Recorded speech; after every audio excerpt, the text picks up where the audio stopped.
When the whole world was dragged into World War III, brave men like my father fought on the front lines. And they weren't alone. That was 20 years ago.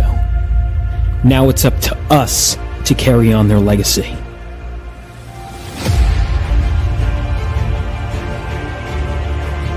And every so often, the earth from which we come gives way for something new, something greater to be born. And with them, even greater threats to face.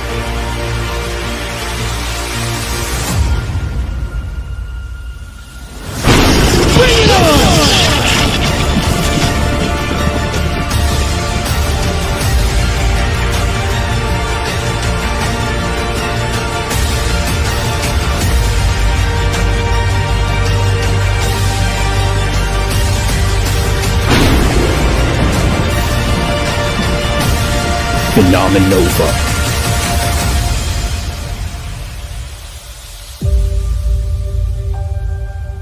For you, Dad. For you.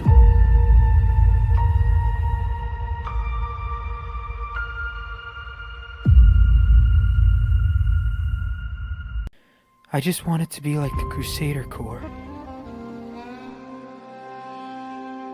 Like my father. I thought with my new powers I could be. But I failed. I let everyone down. I got people hurt. I just wanted to make the world a better place. And instead I made things worse. But now I have the chance to make things right with the help of one of the Crusader Corps. The Phoenix Section. And I will. I have to. Whatever it takes. I will find that spark again.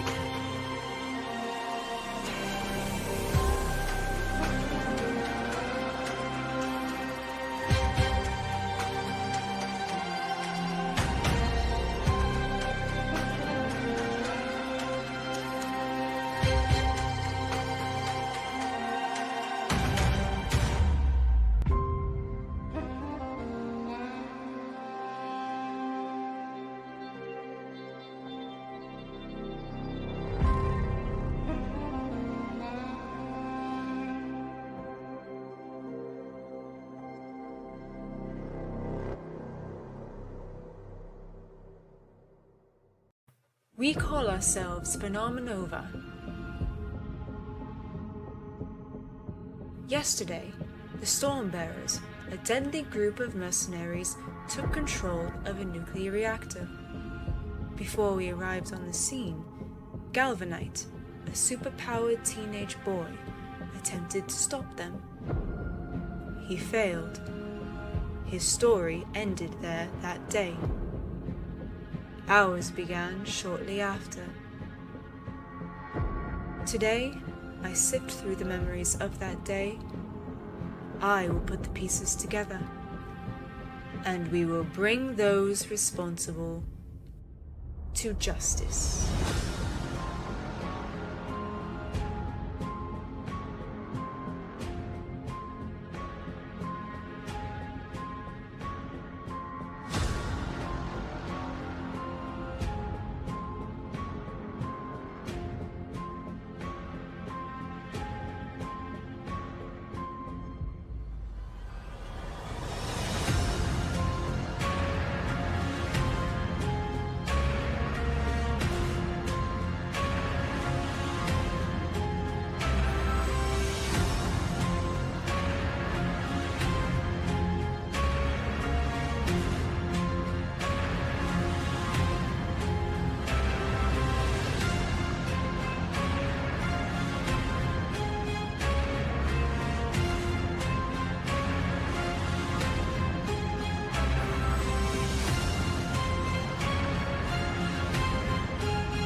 My name is Miles Hanksley. I am Galvanite. My names are synonymous with failure because that's all they know. They don't know how hard I've worked since the reactor. Today, I will prove that I'm not a failure. I am worthy of joining Phenomenova.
Ladies and gentlemen, start your engines.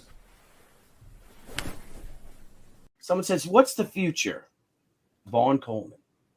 Ladies and gentlemen, welcome.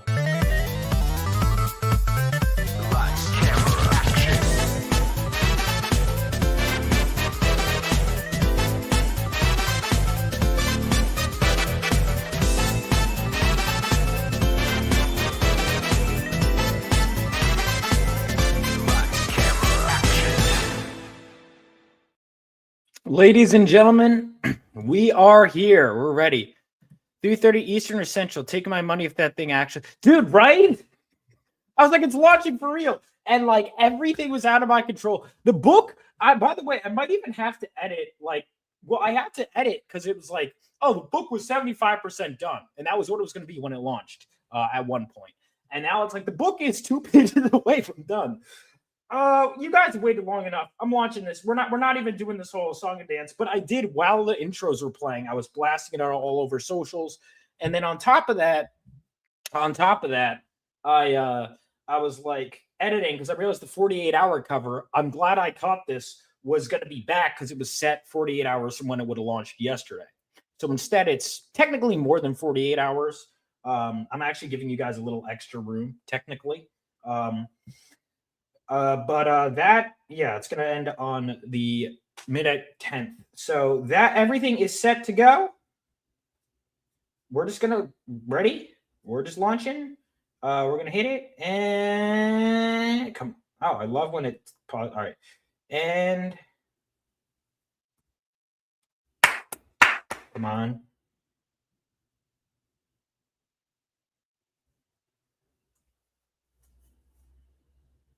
All right, we are live.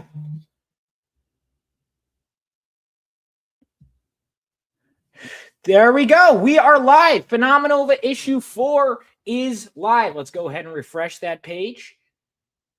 Oh, I gotta send the email, the notification out to the Kickstarter. And let me go ahead and send the note to issue 3 backers. And who's going to be our first backer? Let's see. So that's the thing. I know it's an odd time of day, but I was so sick of waiting that I was like, screw it. All right, we got our first backer. All right, 1 second. I got to just type this out, and then you guys have my full attention. If it's not like a whole party, that's fine. I just need it to launch. You know, if people show up, it's great. But it's not like a huge deal. Because this is a weird time of day. You know, it was going to be at a better time of day, but I'm like, I got to get this shit launched, dude. Like, this just needs to happen. If you do back the campaign, go ahead and post about it on socials. Tell everyone. Oh, I'm not even sharing my screen with the there we go. There we go. All right, guys.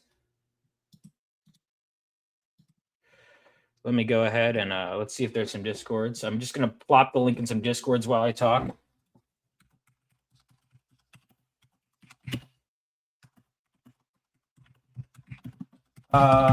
Let's go through the rewards, shall we? I'm just going to send these links so I don't have to worry about it later. I'm just doing the boring part now. And then I'm going to go through the rewards. There's no rush about backing within like being the first. Well, that's already taken. But, you know, just back. And then I will tell everyone, you know, what to do and all that good stuff. Let's see. I'm going to post it in every shill stream. This is one of the things I do.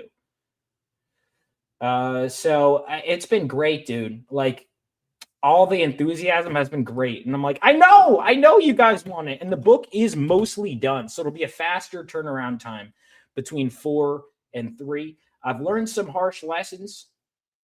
And hopefully it shows. But disasters always happen.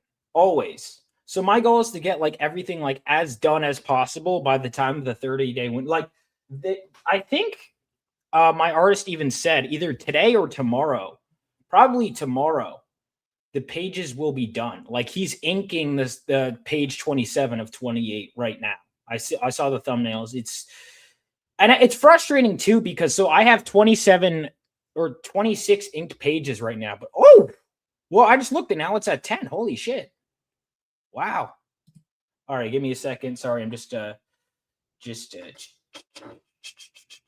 who else am I shilling to?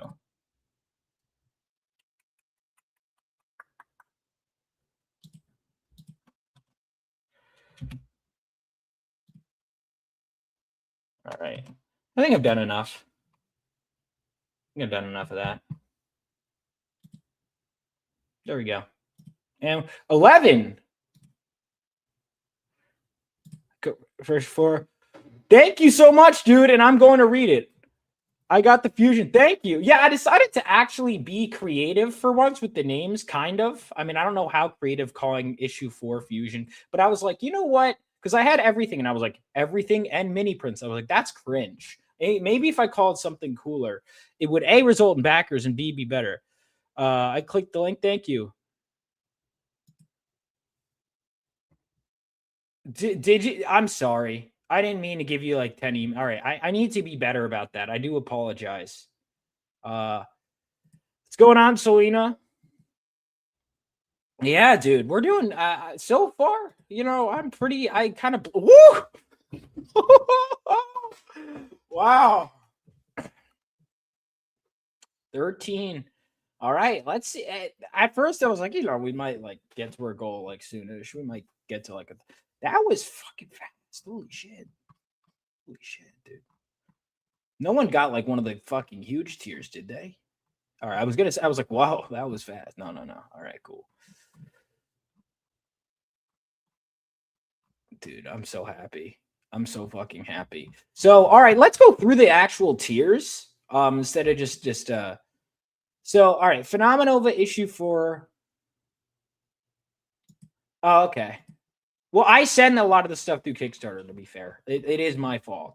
So we got the main cover right here. So fun fact about the main cover, let me geek out for a second. So this was originally the thumbnail for the issue 3. And I was like, yeah, but Miles is barely in issue 3. And I said, no, I want with issue 3, especially because the issue 2 was a training issue. Issue 1 was like more of an origin. I was like, I want something that screams action in the heat of battle. So I loved this thumbnail that had all the characters. And I said, let's save that for 4 because 4 is going to be about bringing everyone together. So this was a thumbnail. And then I was like, we'll make sure to have Senshi. I think Senshi wasn't in the thumbnail. And I was like, make sure to have Senshi in there if you're going to have everyone. So this was that. So I've been looking forward to this cover for a while. And then all together now was something I've been waiting. So I was revising the script. There may or may not be like some sort of tentacle robot monster in the issue. And as it was like having a scene where it fights Vivacity, I'm like, this is a cover I've wanted to homage. And it's a cover I love, Uncanny X-Men 176. And I was like, let's do this. And I had Bobby do this one. He nailed it. Great stuff. Bobby killed it on this cover. Love it. Then we got the Viken Marion cover. Everyone adored this cover. And including me with the Andrew Dawes cover. So I really liked it. And then we got everyone loved it so much. I was like, I got to make a hollow foil. So this is probably not what the hollow foil is going to look like. I do say that on the campaign. It'll look something like this. This is just a temporary mock-up. I concur. I'm very happy. I'm very, very happy. Yeah, the holofoil mock-up, especially because it's 3. Like, most people are still at work. This is great. On a Tuesday? Like, I thought, like, oh shit, I'm gonna be sitting here because everyone's gonna be getting the notification at work, and I thought it would just be the first hour. It would just suck. This does not suck. Anyway, the holofoil is pricier, but it's going to be limited. The variants are all limited, but holofoil probably especially, unless, like, if more people order the holofoil, technically it could be less. Like, fun fact, actually, the 48-hour cover for issue 1, I'm pretty sure, for issue 3, ended up, I think, being the one I had to, or the one that sold the most. Yes, there is. The digital versions for 1 and 2 are on my website. And they're also on the campaign, but if you want them right away, yeah, issues 1 and 2 are on my website. Let me go ahead and link that in the chat.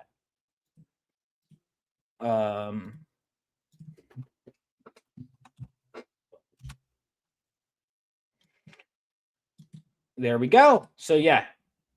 And then here we go. We got this one, Bobby. We were considering this for a MegaCon exclusive, but then we were like, well, PTP is going to do one, so we ended up just doing this. So this is an Estrella cover, 48-hour Estrella covers. This time's 48-hour cover.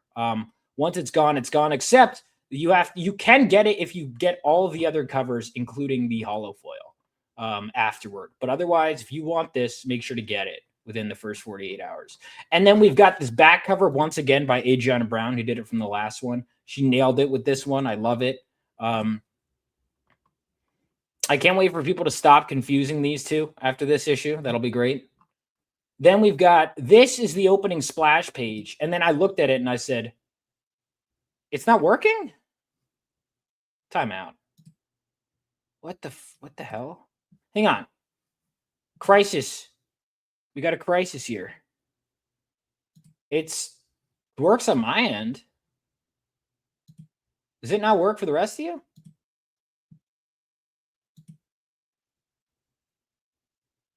So this is the opening splash page. Everyone liked it so much I did more. Where are the other? Hang on. Where are the other interior pages? Oh. Wait, what? Hold on. All right. This is weird. This is oddly placed. Now I got to fix this. We're doing some technical stuff on air right now. This is bullshit. All right. Hold on. Sorry, guys. The fuck? Why is it? It must have copied and pasted to the wrong part. All right. I just got to fix this real quick on air. The interior pages need to show up in a certain spot, not later. All right. Why are they at the bottom? Yeah, this isn't right. All right. I think I know what happened.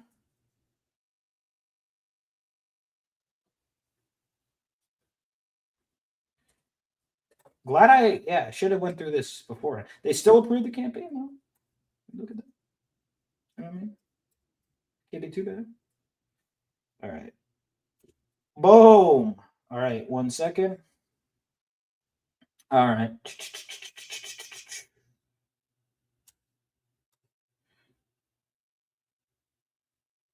There we go. All right. I have to fix that. And oh no, I did update that part. Okay, cool. All right, so we're gonna go ahead and refresh this page real quick. I know it's considered bad luck, or no, because I've been getting backers, so it should be fine.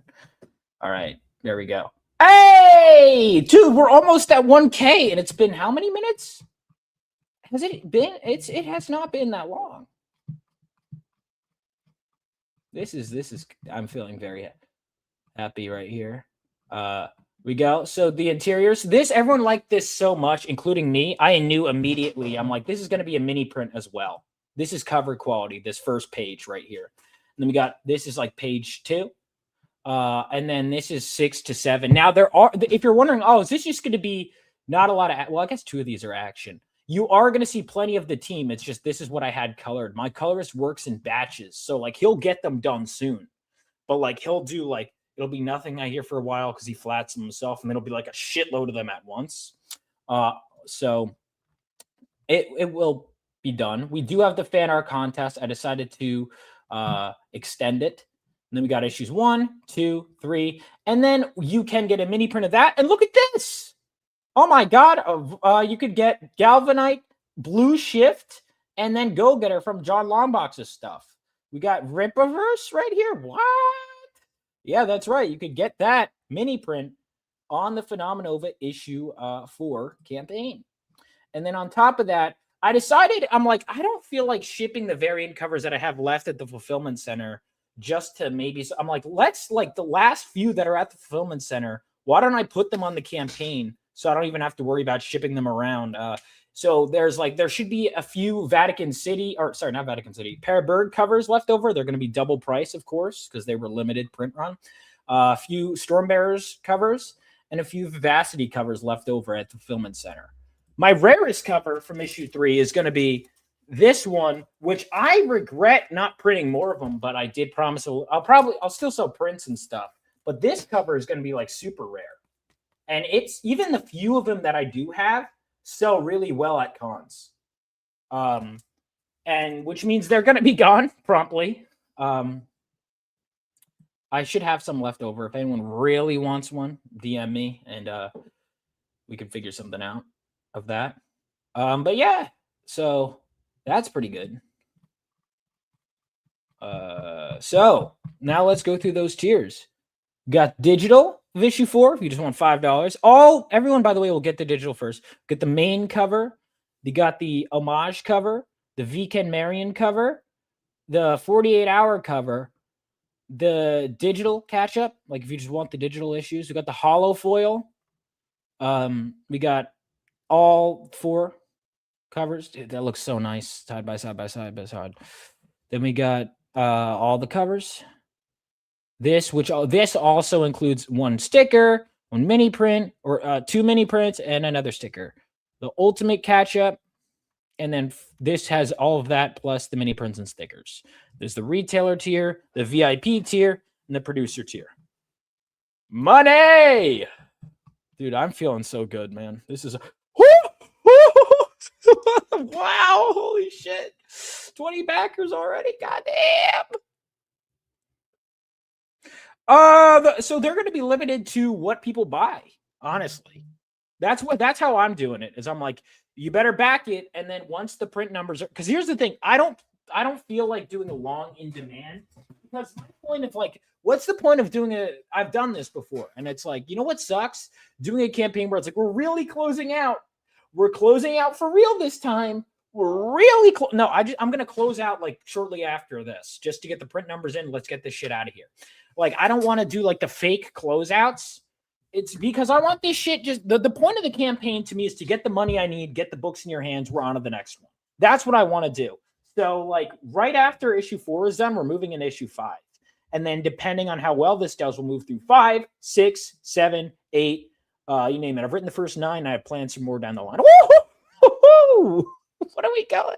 But yes, and answer your question, the 48-hour cover, actually, I ended up printing more of the 48-hour cover than some multiple other variant covers because more people ordered the 48-hour cover, which I didn't expect.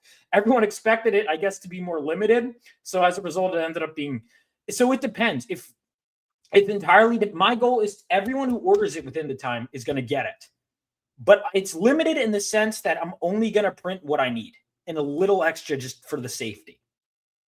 That's it. And that goes for all the variant covers. I'm printing what I need, a little bit extra, and that's it. Are we about to hit 1,000? Are we about to hit 1,000?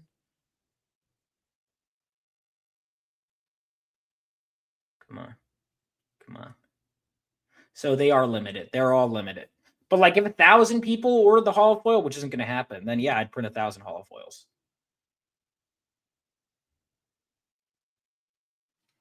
Thank you. Yeah, everyone loves V's cover. So what's up, Red King?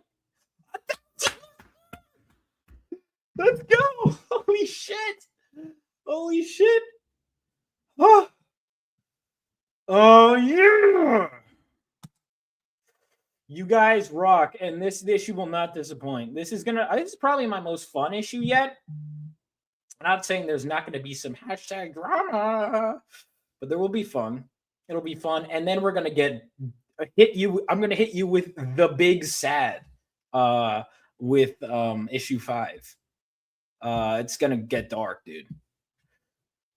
Thank you so much. Yeah. Awesome, man. I really appreciate it. And I'm gonna read Blue Shift very soon. You know what? I gotta confess to my sins real quick. I feel I was like, guys, why is everyone taking so long to read issue 3? And then I sat back and I'm like, have I read any of the comics I told people I'd read since getting home from my road trip? No, so I should shut the fuck up because I haven't had time. But I'm gonna make time now. Dude, I will say one of the good things about backing a campaign early. Mike, how's it going, brother? I'm gonna back your book soon too. Here on the Vaughn Coleman YouTube channel, we love our Lord and Savior Jesus Christ. And I'm looking forward to getting yours. Mike is going to be doing something fun in the Phenomenova universe. He may be doing a cover. Dude, it is, and it's like I'm not reading enough of the stuff I want to. Dude, this is so good. I'm so happy. You guys are I have the best fans in the world. I have the best fans in the world. How many? So I'm just curious. Do I have any? Oh, already a catch up. We have a new convert to the Church of Coleman, the Cult of Coleman. Yeah. Once you buy my books, you are part of my cult. Oh, he was supposed to contact you, and he didn't. All right, that dude. His name is Butt Sauce, by the way. He didn't contact our good friend Mike S. Miller. I'll say it. Screw Butt, because at worst it was like, no, it's Bad Sauce. You were next to him at Heroes Con. Incredible con. So let's see. Ripazine, I don't have to. Do I have to read Andrew? Because I want to read yours first. Do I have to read anything to get through? Also, the fact that he's voiced by the best Sonic voice actor, who should still be voicing Sonic, by the way. I'm going to see him at Saratoga next month. I'm excited. I'm going to see him at Saratoga. Yeah, Mike, we hope your recovery is going well. Dude, this is so good. I'm so happy. I'm so happy. Oh, my God.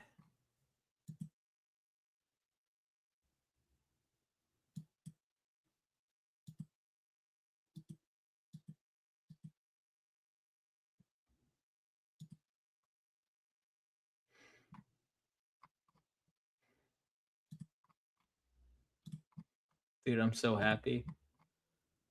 Oh my God. You guys are the best. I'm seeing Twitter now. You guys are the best. Oh man. Dude, I really enjoyed Easter this year. I know it sounds kind of okay, cool. I don't have to read 8 spin-offs to understand what's going on.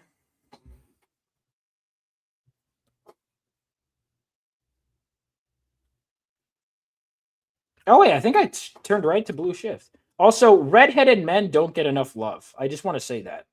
No homo, but like they don't, man. They don't. It's screwed up. Like they're treated like second-class citizens, and redhead women, for the record, respectfully, are and rightfully are treated like gold. But then redheaded men get treated like garbage. It's messed up. It's messed up. By women, for the record. It's women's fault. Also, the guy's complete white electrified eyes kind of reminds me of some animations to the Asimov boss fights in the Gunvolt games. That is Greek. What language was that, Chloe? This is just weeb shit. I'm kidding. It's probably not. Well, it might be. Dude, Japanese people almost love guns more than we do now. Well, you know what it is? I guess is it to them, like, because they're not allowed to have guns. Is it to them like what katanas are to us? Except we have katanas, but we like worship them. Which, for the record, our katana, because I know katanas are iconic and all, but aren't broadswords like objectively better? Katanas are cool, don't get me wrong, but like, so I was looking into swords throughout history. Like what are cool? Kopeshes are cool. The Egyptian curved sword. I was watching The Mummy. Dude, great. If you've ever read Great War, there are a few Easter eggs there, but not required reading. Okay. Katana, is it the best sword? All right, Mike. Well, you're Japanese, so you might be biased. Then again, I'm British, Irish, so I'm biased. Well, yeah. When there is excitement for a book, it doesn't matter what day and time you launch. Congrats You should start. It's a great comic. Thank you so much. Yeah. I learned that. It did matter the first time. Yeah. I mean, look, here's the thing. Gunvolt is very Mega Man. Oh, it's a video game. I was not even close. Well, of course it was a video game. Why did I? Yeah, it's boss fights. That's sick. Dude, Mega Man is cool. I remember I was like, this looks stupid when I was at the arcade because I was a dumb child with idiot child brain. And then I started playing it and I'm like, oh, they're like robo superheroes. This is awesome. And then you could get the powers. That was fun. I never really played much more. I feel like Mega Man is something I would get into. Dude, the original Mega Man post. Oh, dude, homage covers. All right, so you know how there's like there's like the cool Japanese one. Hang on. Well, now let me ask you your thoughts on this, chat.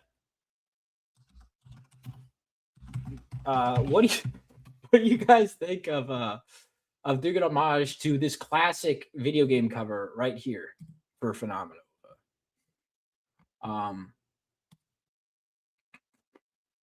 Hold on a second. This classic image. You guys think that? You guys think that'd be a good cover? I think it could be. You know, this is,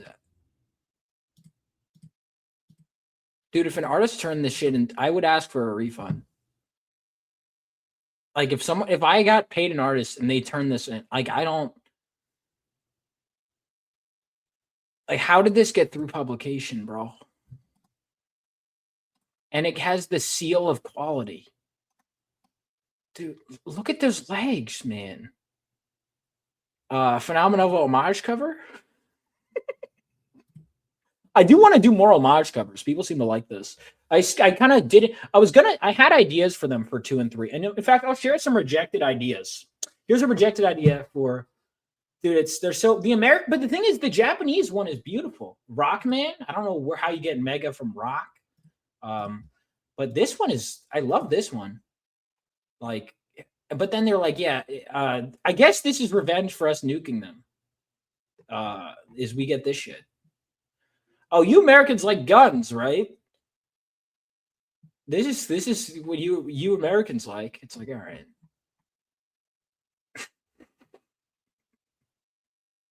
I love it. All right. Anyway, dude. I mean, I wish you were wrong. It's dude. It's bad, dude. Frank Miller. Look, I've met most of my favorite artists, or favorite writers, I should say. At MegaCon, I got to meet Chuck Dixon and Greg Wiseman. The first one I think I actually met was Frank Miller. I waited for hours online, and I finally get up to him, and I'm like, Frank, I just want to say your stuff means a lot to me, whatever. Dude doesn't even look up at me. It's an expensive ass signature. And he goes, shh, and then just like, he literally didn't even look at me. I'm like, all right. Well, he looked like he needed a nap. You know, I was like, all right. Well, that's unfortunate. The rest have been great though. Like, so here's the thing. A lot of people are like, oh my God, Chris Claremont, he's such a curmudgeon. It's like, no, the thing about Chris Claremont is he's just very honest with if he doesn't like, if you bring up a run you like, he'll be like, and he doesn't like it, he'll be like, yeah, here's why I don't like it. Oh yeah, dude, yeah. Ready? Yeah, it literally causes lighting problems. That's how white I am. Your videos have been great, by the way. Dude, there we go. We're over 1,000 in like how many minutes? Dude, we might be able to hit this goal today. We keep this up. This is great. I'm just gonna hold, and then I have Dongbox tonight.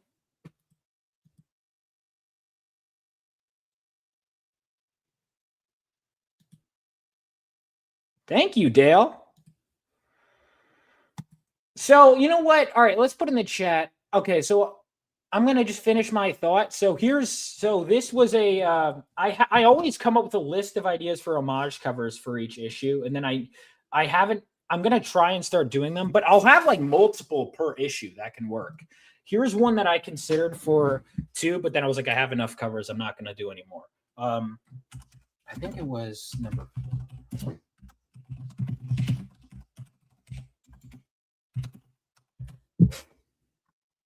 This one. Okay, yeah.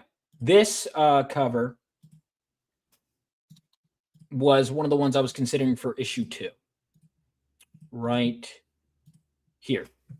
This Kitty Pryde and Wolverine cover. I love this one. I was considering this one for issue 2. Thank you. Well, you did your part. This would have been a fun one. And then 3, I mean, there was like infinite possibilities for homage covers. Hell, with the Phenomenova falling from the plane, I could have easily done Uncanny X-Men 94. I could have easily done, I guess, X-Men 94. Missed opportunity, but I had enough covers, all right, for 3. I have so many ideas for homage covers, but this was the one that I chose for 4. And then V can Marion, because I was originally going to have him do an issue 3 cover, and it just didn't work with the deadlines. But I go, oh, V, I'm going to have, he goes, go and draw this. He goes, oh, I wanted to draw your main character. And I was like, oh, okay, he could do that. So I was considering that, even though Galvanite's barely in issue 3. And I'm actually glad the deadlines didn't work, because now it makes more sense for him to have drawn that. Because when he said he loves Phenomenova, and when he was enthusiastic, I was like, all right, well then, yeah, absolutely. And I knew he would kill it. 33, that was my dad's favorite number. Let's go. Let's go. All right, now we're at 34. There we go. This is good. This is really good. All right. So I'm going to go ahead. I'll check it out in a bit. So for those of you, because for some reason on the Twitter poll, people were responding, but no one voted, or maybe it was a glitch. I don't know.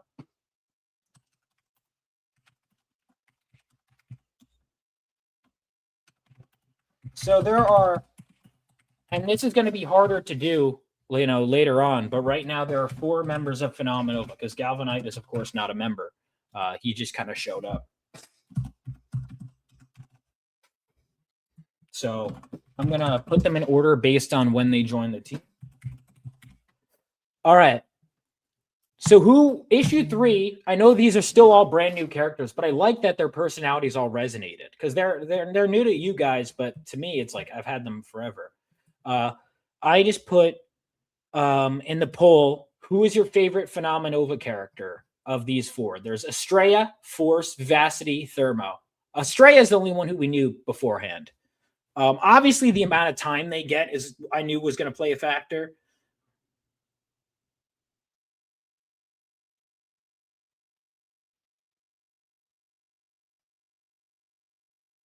Oh, someone wants to ask me a brief question. Of course they do.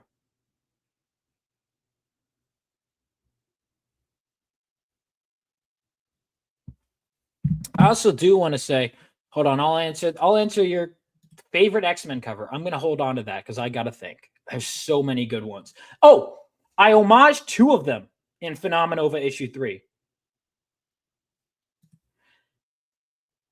You know what's funny? I don't know if my artist and I pulled from Cyclops at all visually. I'm curious, what makes you feel Cyclops visually? Because I didn't picture that, but like personality wise and what he did on the team, definitely. But I didn't really. So fun fact, when I came up with the character, Force was one of the first characters I came up with. I came up with him when I was a kid. He was based on my friend. And then, all right, fun fact about Force. I'm going to nerd out for a second. So Force was originally based on my friend, and his name was going to be Patrick Maltor was the name of the character. But then I came up with this other character named Kellen Gunderson. That's Force's real name, by the way, Kellen Gunderson. Kellen. Kellen. So Kellen was an idea I had for something else, a series called The Vortex, and then there was Lightning Lad. Phenomenova ended up being a merging of these 2 ideas as well as some others, right? And one of the fun things about that was Galvanite was kind of this, so Kellen Gunderson was going to be like a leader type character in that. And then this kind of goofy friend character based on my real life friend was Force, aka Patrick Maltor. And then when I was combining them, I was like, well, actually, with Force's powers and the team dynamic, I needed that role filled, and I needed powers to that character. So I kind of pulled Patrick out of Force and stuck the Force identity onto this character, Kellen. So Patrick, the goofy friend character who was originally going to be Force, is still in Phenomenova issue 1. He just is. He's this kid with the glasses right here. So this was originally, he wasn't going to have glasses. I told the artist to add the glasses to make the friends more distinct from one another. But the goofier friend is like, oh, can I hold it? And he's like over enthusiastic. Like that was going to be Force. So very different character personality wise, but he still has like the dirty blonde hair. So that was that. And then I kind of split them up into 2 different characters. So there's a little fun fact for you guys. Congratulations on the launch, Vaughn. Just got off work. Gotta drive. I'll make sure to back it. Oh, awesome. Yeah, keep an eye out, Andy. There's a Bobby cover that's only available for the first 48 hours. But there's 2 Bobby covers. And Bobby and I are gonna be working on more. Andrew, you met Bobby. But anyway, Force, originally I wanted the logo was gonna be a fist with a circle around it. I drew a shitty little mock-up. My artist drew it, but he just didn't like the way it looked, and he came up with the F, and I was like, why not? I also think it's fitting for Force. I always pictured him in a white costume. And actually, that was one of the concerns I have, because issue 2 is coming around, and my artist, first thing he does, he designs Galvanite's training uniform. And then it's white. And I'm like, shit. Well, no, at first I'm like, okay, well, we can't have 2. And then Estrella, he designs, originally she was going to have like more brown Greek statuesque, but he draws it with the white and gold. And I'm like, oh, that looks good too. I'm like, well, Force is also, so I just have 3 of the characters wearing white, but it'll work. But here's the thing, that's not Galvanite's final costume. His final costume will not be white. All right, see, this is, I'm glad, because you guys would have made fun. Well, because the fist, so his signature moves is Force Punch. By the way, I am shocked I've never seen this before anywhere. I came up with that idea when I was a kid, that he makes a force field around his head and he punches someone, they go flying. How is no one, I've never seen that anywhere. Yeah, I'm glad he liked it. There was a sleeveless one that Iron thinks looks better. But, man, I'm curious what everyone's favorite characters are. So, yeah, Force, because Force was nobody's favorite in the polls leading up to the book. Because everyone's like, he just looks like Galvanite. I get it. Everyone thought he was. And I knew after the book came out that he would be everyone's favorite. I knew it. Really? No Estrella? No votes for Estrella, because I thought you get the most of her. I thought you guys would. She was one of the later characters I came up with. I have a list of like 14 plus members of Phenomenova I want to include by the end of the series. Probably a little more though. Some might cut, or I might combine some.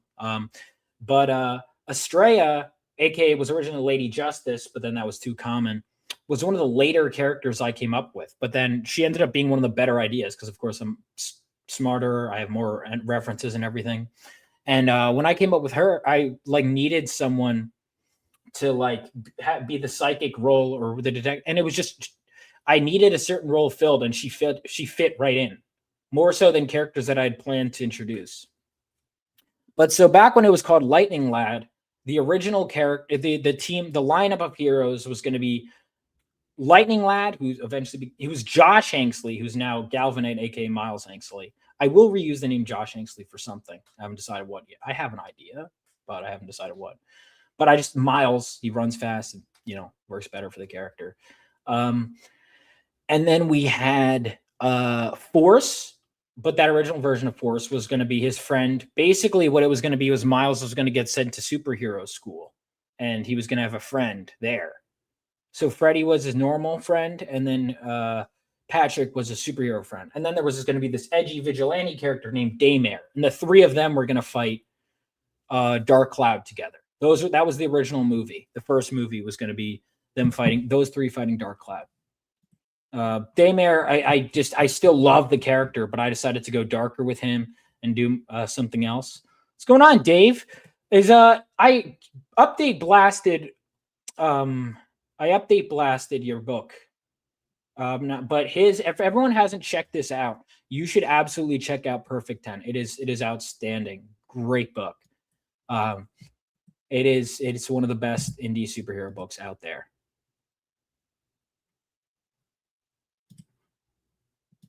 Dude, this is, you guys are the best. I have the best. Yeah, Force, not to my surprise, winning. I thought Astray would at least get some. Thermo at second. Thermo is like, he has a few lines, but like they hit. And people, my letterer's favorite character is Thermo. So Thermo is a character.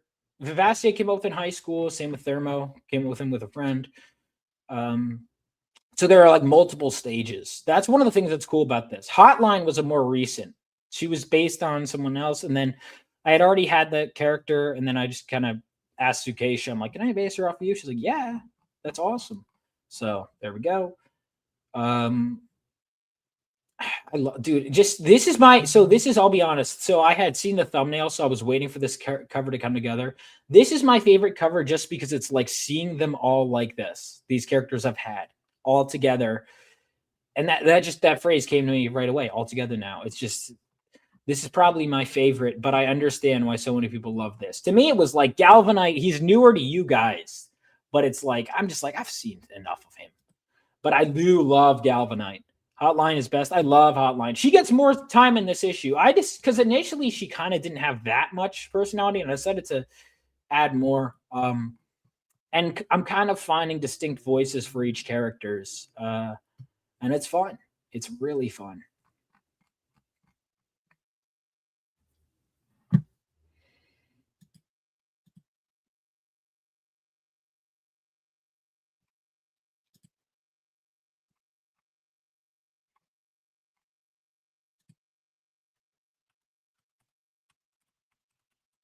There we go. Dude, you guys are the best. All right, let's see what the favorite covers are right now. So we got the main is 3, we got the homage is 1, the Viken Marion is 3. No 48-hour cover yet. Interesting.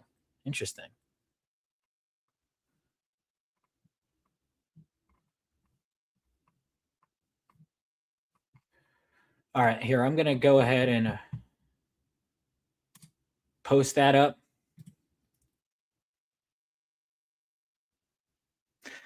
Honestly, sometimes, yeah.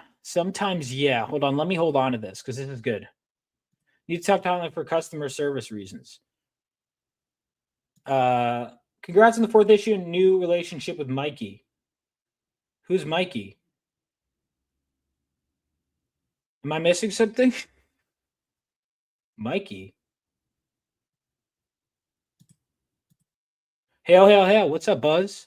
How's it going? Yeah, Dave, to answer some characters, yes. There was one point where in one of my drafts, like earlier drafts, the way Estrella was talking, she was almost like cocky and more arrogant. Oh, Mike Harlow. I was like, Mike Harlow's funny people. He's a good dude. 40 backers, guys. That's awesome. 40 freaking backers. Yes.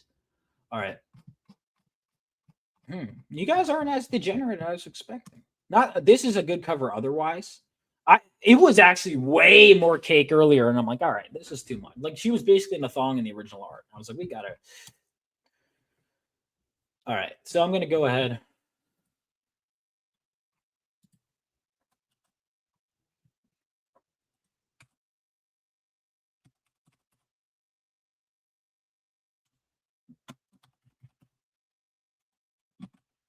Hang on 1 second. I'm just tweeting this, and then I'll get back to you, Dave.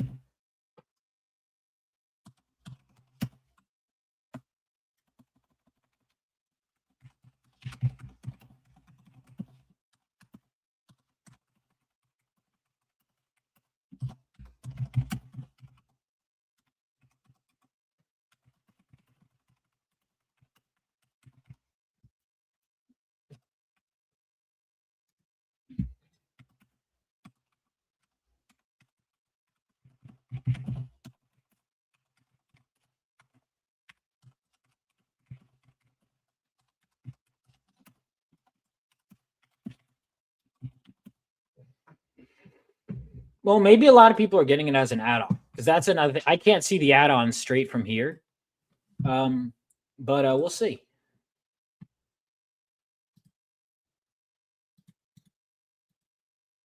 $42. Let's go. All right, let's see if we can get 2K by the end of the hour. I'm fucking excited.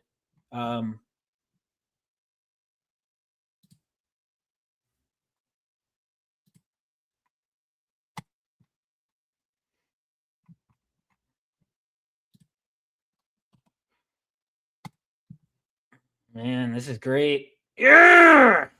Yeah. All right. So do my characters sometimes like Miles ended up being a lot more serious than I intended him to be. Um, I intend him to be jokier, and I hope he will be more. But I guess it was just really I kind of thrust all the themes of the stories and the stakes onto this kid's shoulders, and I guess as a result, a lot of the humor kind of got because I was telling someone like, "Oh, Miles is kind of funny," and he's like, "I guess." I'm like, "Ah, I guess," because in my head, but he's been in so many scenarios. I guess him and then Freddie too ended up being a bit different. Freddie, I thought would be, I guess, because I needed Miles to go get him, and so just from the situation, Freddie kind of needed to be more responsible. And I just kind of kept doubling down on that for the sake of the themes and the story. So no, I guess those two kind of. This is great, dude. I'm so happy. You guys are the best. You guys are the absolute best. We're doing it. We are doing it. Oh man. Yeah. And here's the thing. I don't know if you guys noticed, but the corner box logo, see it here, is different in issue 4. I had done that for the preview book.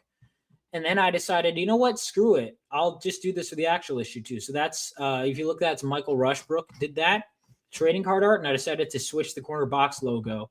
So, oh wait, is it not showing up?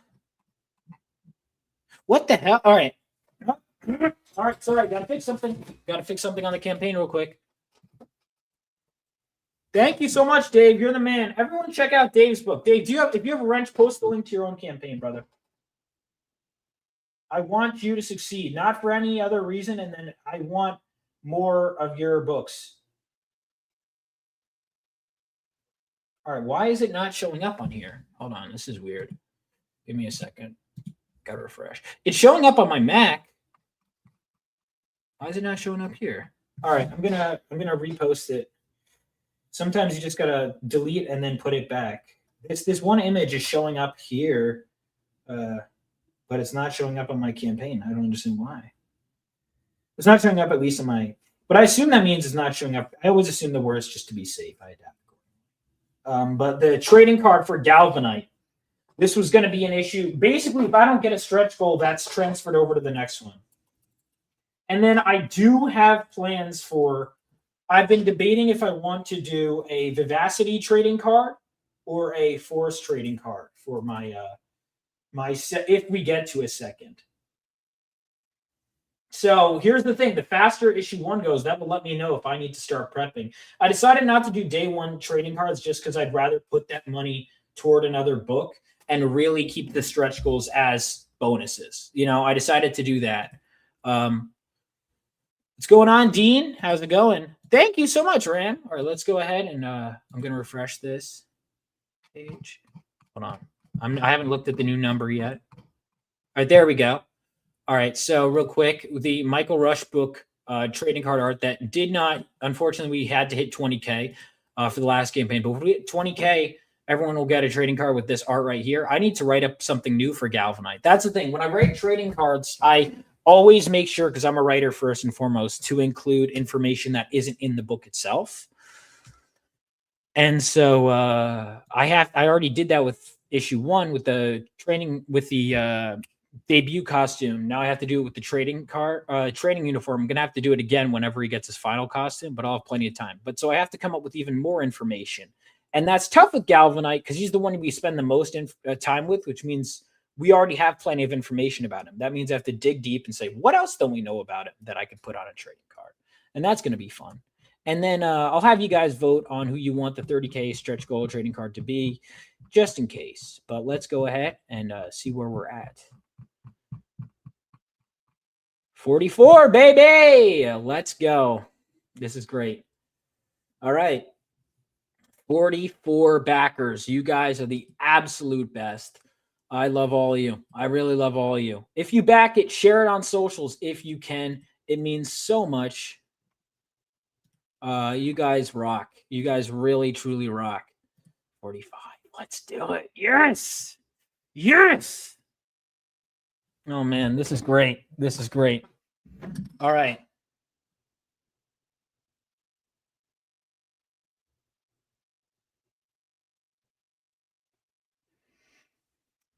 Hold on a second. I'm gonna check some messages.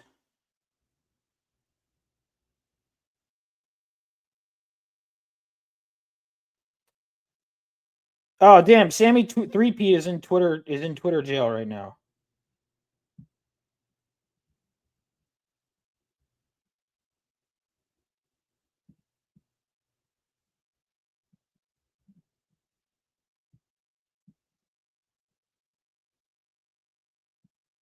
Let's see. Shit. All right.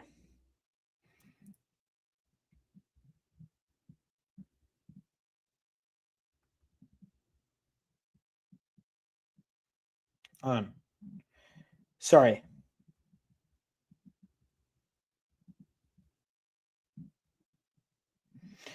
All right. Sorry. Matt Ruth was just messaging. People were like, "Are you coming back?" And I'm like, "Yeah, dude." Their show is great, by the way. Love Matt Ruth.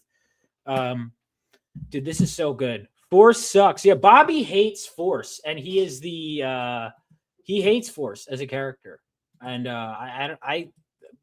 everyone seems to like him.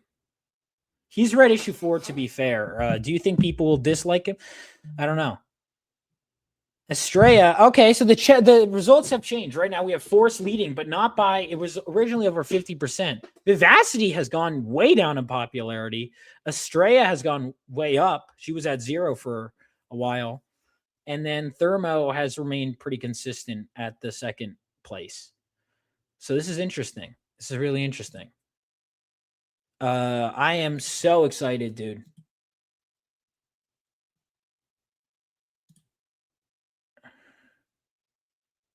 Matt Roof? I don't know.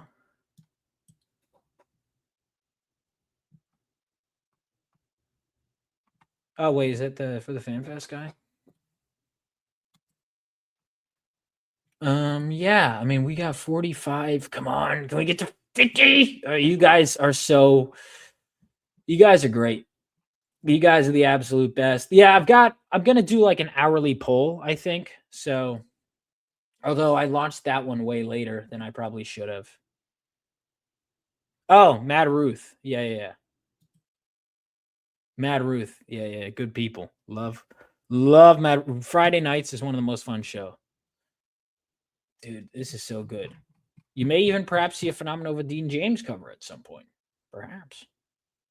You already have a Phenomenova cover from what's from or a Wraith Crown cover from Dean James. Dude, this is so good. Yes! Thank you so much. And here's the thing, guys. If you're like, oh, I only want to back digital, dude, that's okay. Like, every little bit helps. And not only that, like, it's pure profit with digital at a certain point. You know what I mean? Because it's like, I don't have to worry about shipping or printing. Everyone will get a digital too. So don't worry about, I mean, of course you can, but don't worry about backing digital if that's not the case. Like if you get it, because you will get digital if you're a backer, because I've decided I want to do it. Game Guy just backed. Thank you so much, dude. Thank you. I appreciate it.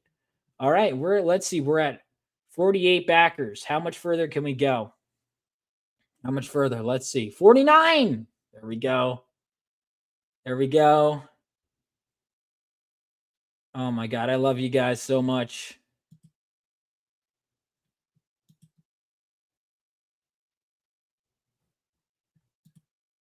There we go. We got 1660. All right, so the main cover is the highest seller. Then we got the homage cover. Bobby, by the way, right here in the chat, did the back covers for 1 and 2. He designed the Rebel Oasis logo. And he did this homage cover right here and the 48-hour cover. Oh, there we go. We got 6 backers to the 48-hour cover. All right, cool. Yeah, see, numbers seem to be changing a lot in the beginning. So what was like the leading for one thing may change. Had to come back to the show to say some love for Vivacity. I know she can be trigger happy. That's why she became my favorite. Yeah, I appreciate it. So to me, and I wanted to make her and Miles not too similar, but they're similar in a lot of ways. I would say with Vivacity, she's kind of the heart in a lot of ways of the team. She's the woman's touch. She is like very compassionate and driven by love, but also like can be angry because like, you know, just the way they just throw shade at her is just so mean. And she doesn't like that you could just basically throw dirt on the wound and run away. She has a strong sense of justice, her dad being a cop and all. And she just doesn't like evil getting away. She doesn't like seeing good people get hurt and bad people running, scot-free. And that was a big thing with her.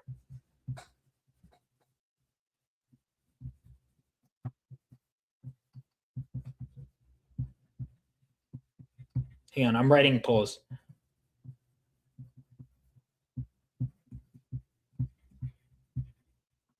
I might have to reschedule I might even reschedule my stream with John's Onbox. I don't know, depending on how well this continues to do. I'm going to switch polls real quick, or switch to a different question soon.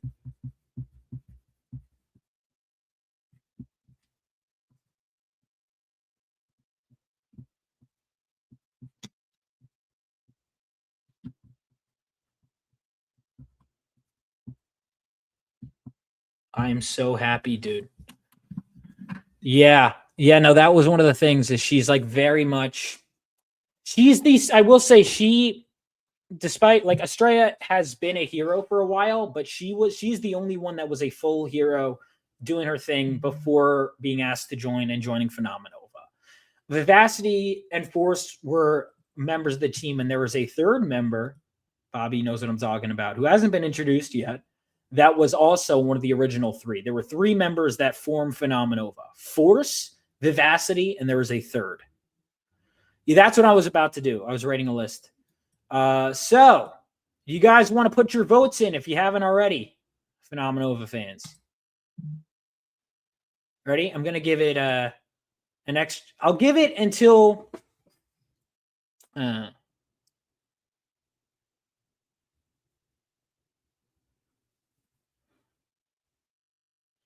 let's see. Can Estrella tell if you're checking out her behind? Yes, she can. Yes, Bats. I will send you the link right now, actually.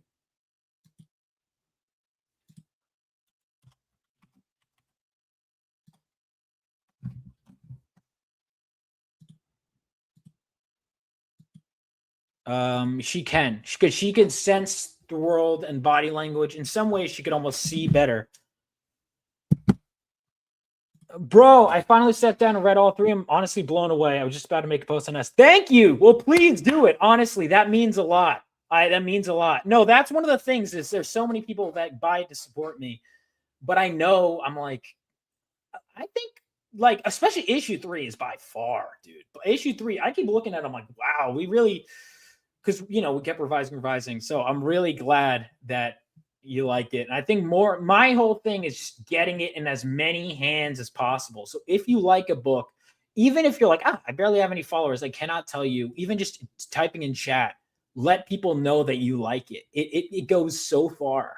And I'm really glad you liked it, bro. I appreciate it.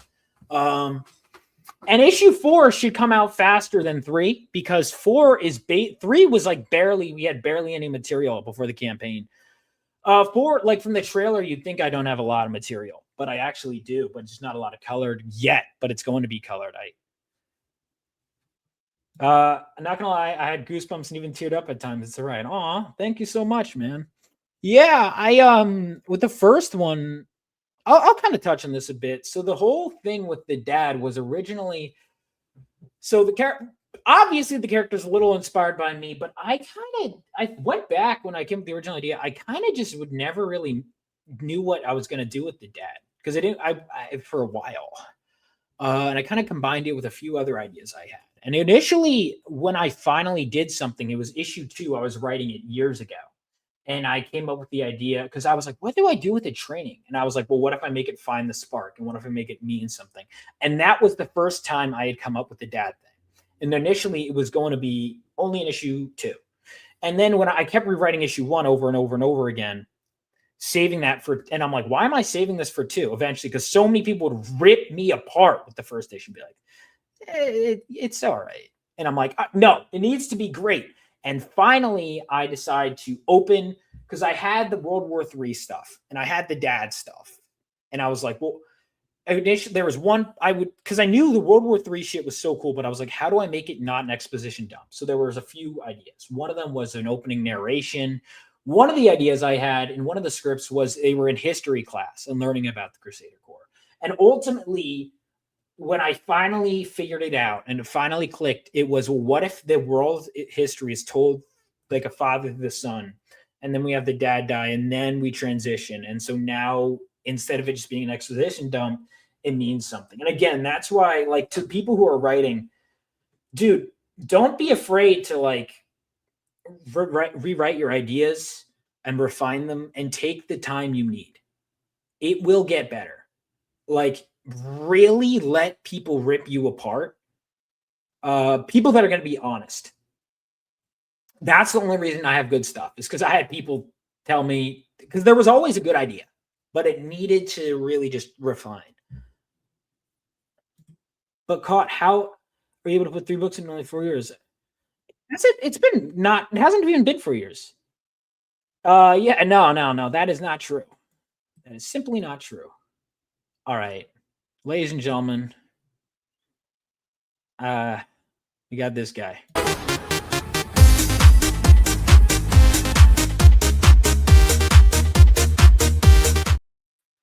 What's up, man? What's up, man? Can you hear me okay? I'm on my phone right now. So. Yeah. All right. Yeah, I got the kiddos right now, so I'm a little hectic. Congratulations. It's launched. Let's go. I didn't realize it was actually going to launch this quickly. What, that it, do you mean launch as in like that I would fire it up this quickly, or that it would? No, I mean, like, obviously this past week I knew you were going to launch it, now, but before that it was like, wait, it's going to be launching like a week after it 3 fulfills. That was originally what I was going to do. Originally 3 was supposed to fulfill way earlier, so it was supposed to be, and then it was like Kickstarter. Normally they'll be like, "Oh, give us 5 days," which I'm like, all right. But in the past, like at least with issue 3, it was like, give us a couple days, and then they approved it within like a couple hours. I'm like, oh, okay. But then I sent the approval thing for like on Saturday. And yeah. Also, Mike said you never messaged him. I emailed him. Oh, uh-oh. Well, he said message, so maybe he. I don't know. How did he want him to? Assumed I would have DM'd him or something. That's clean. Now, for the record, I side with Mike inherently. Well, I mean, it was one. I only sent one email. I didn't like follow up or anything. So, dude, 50 backers in like an hour. That's awesome. Woo! Damn.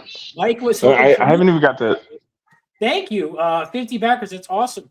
Thank you, Will Red. Well, hopefully you'll like my second, third, and fourth issues better than the first. I think my writing improves. Dude, 3 is like by far, I think, my best writing.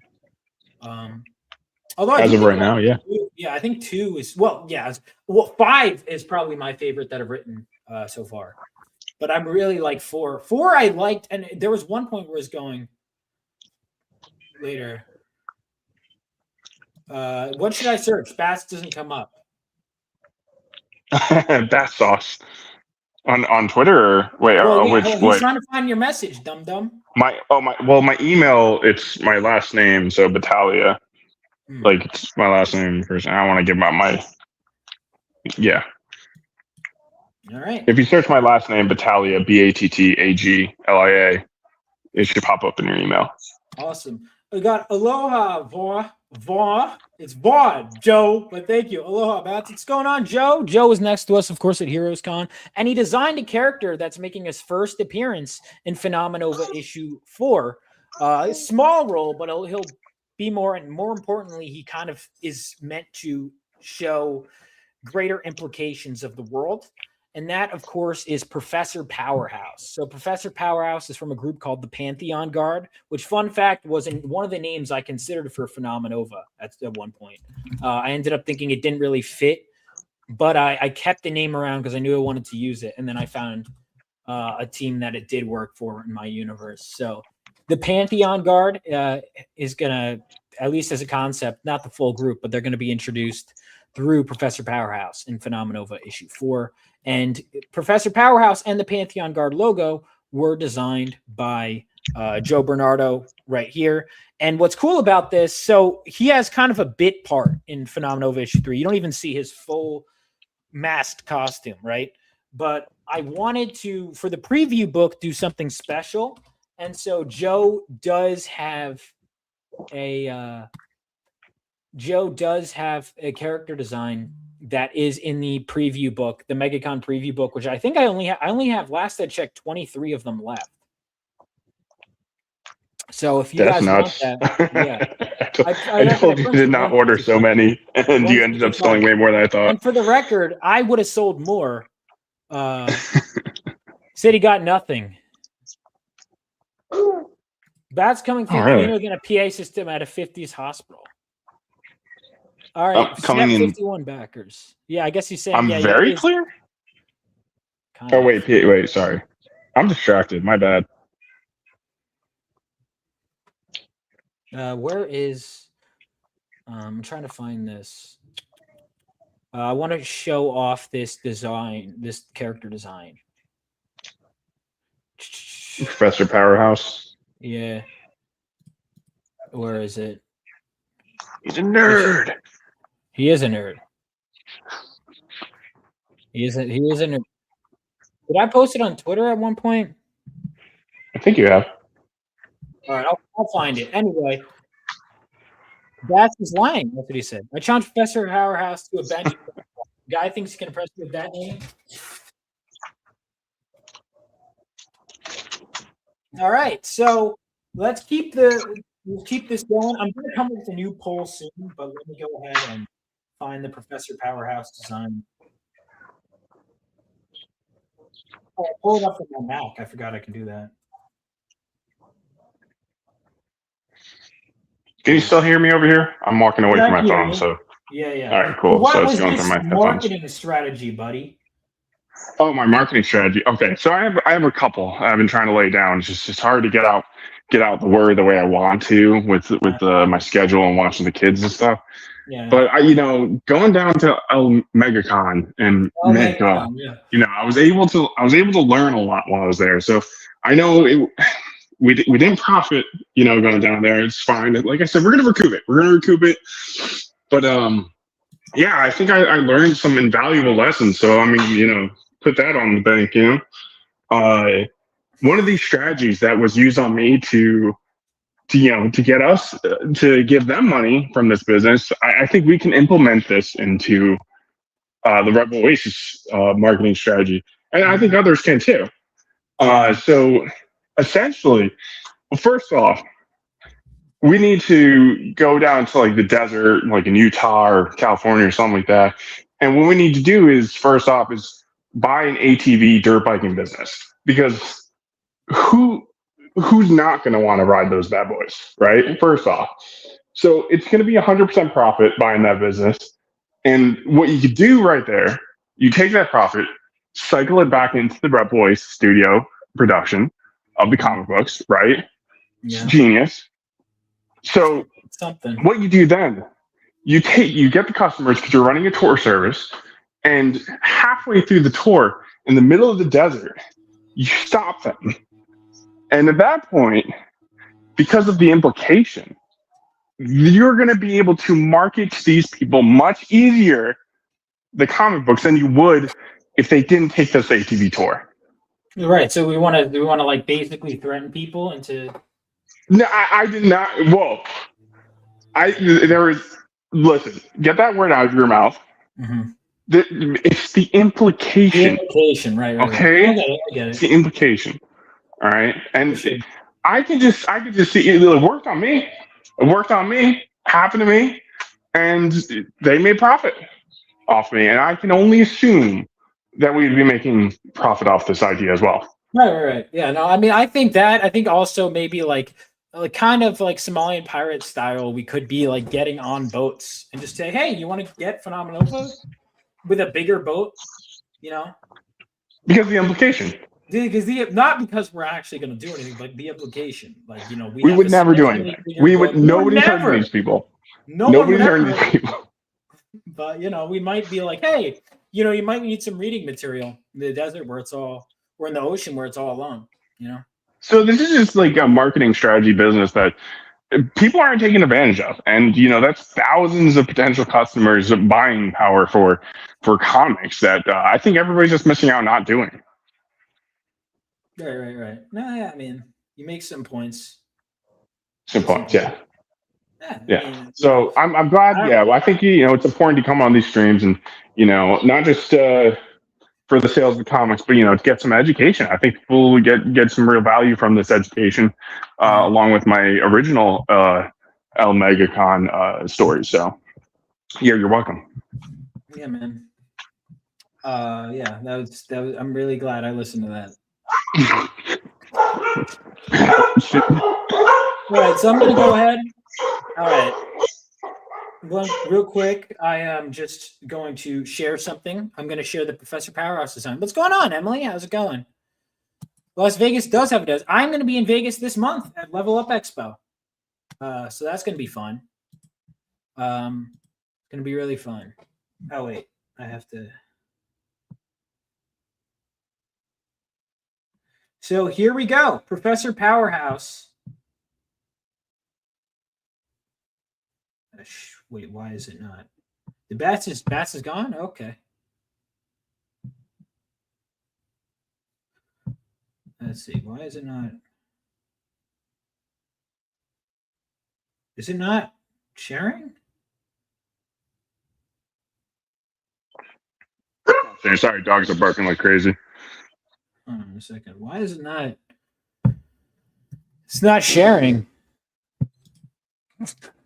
Joe, other Joe, Bernardo says, hey, Bats, tell your wife to finish beta reading my novel. She brings it up like every other week. She feels so bad. She's so busy, Joe. I'm sorry. She still thinks about it, though. She hasn't forgotten. No, I know. Stuff gets... Oh, here we go. All right, I can pull it up in a different tab. There we go. I got it. And then someone asked me about X-Men covers earlier. I want to highlight also something else. Sorry, I'm kind of scattered at the moment, but I'm trying to keep you guys entertained. Honestly, it's been pretty fun. So we're gonna stop this real quick, and then we're gonna do right here.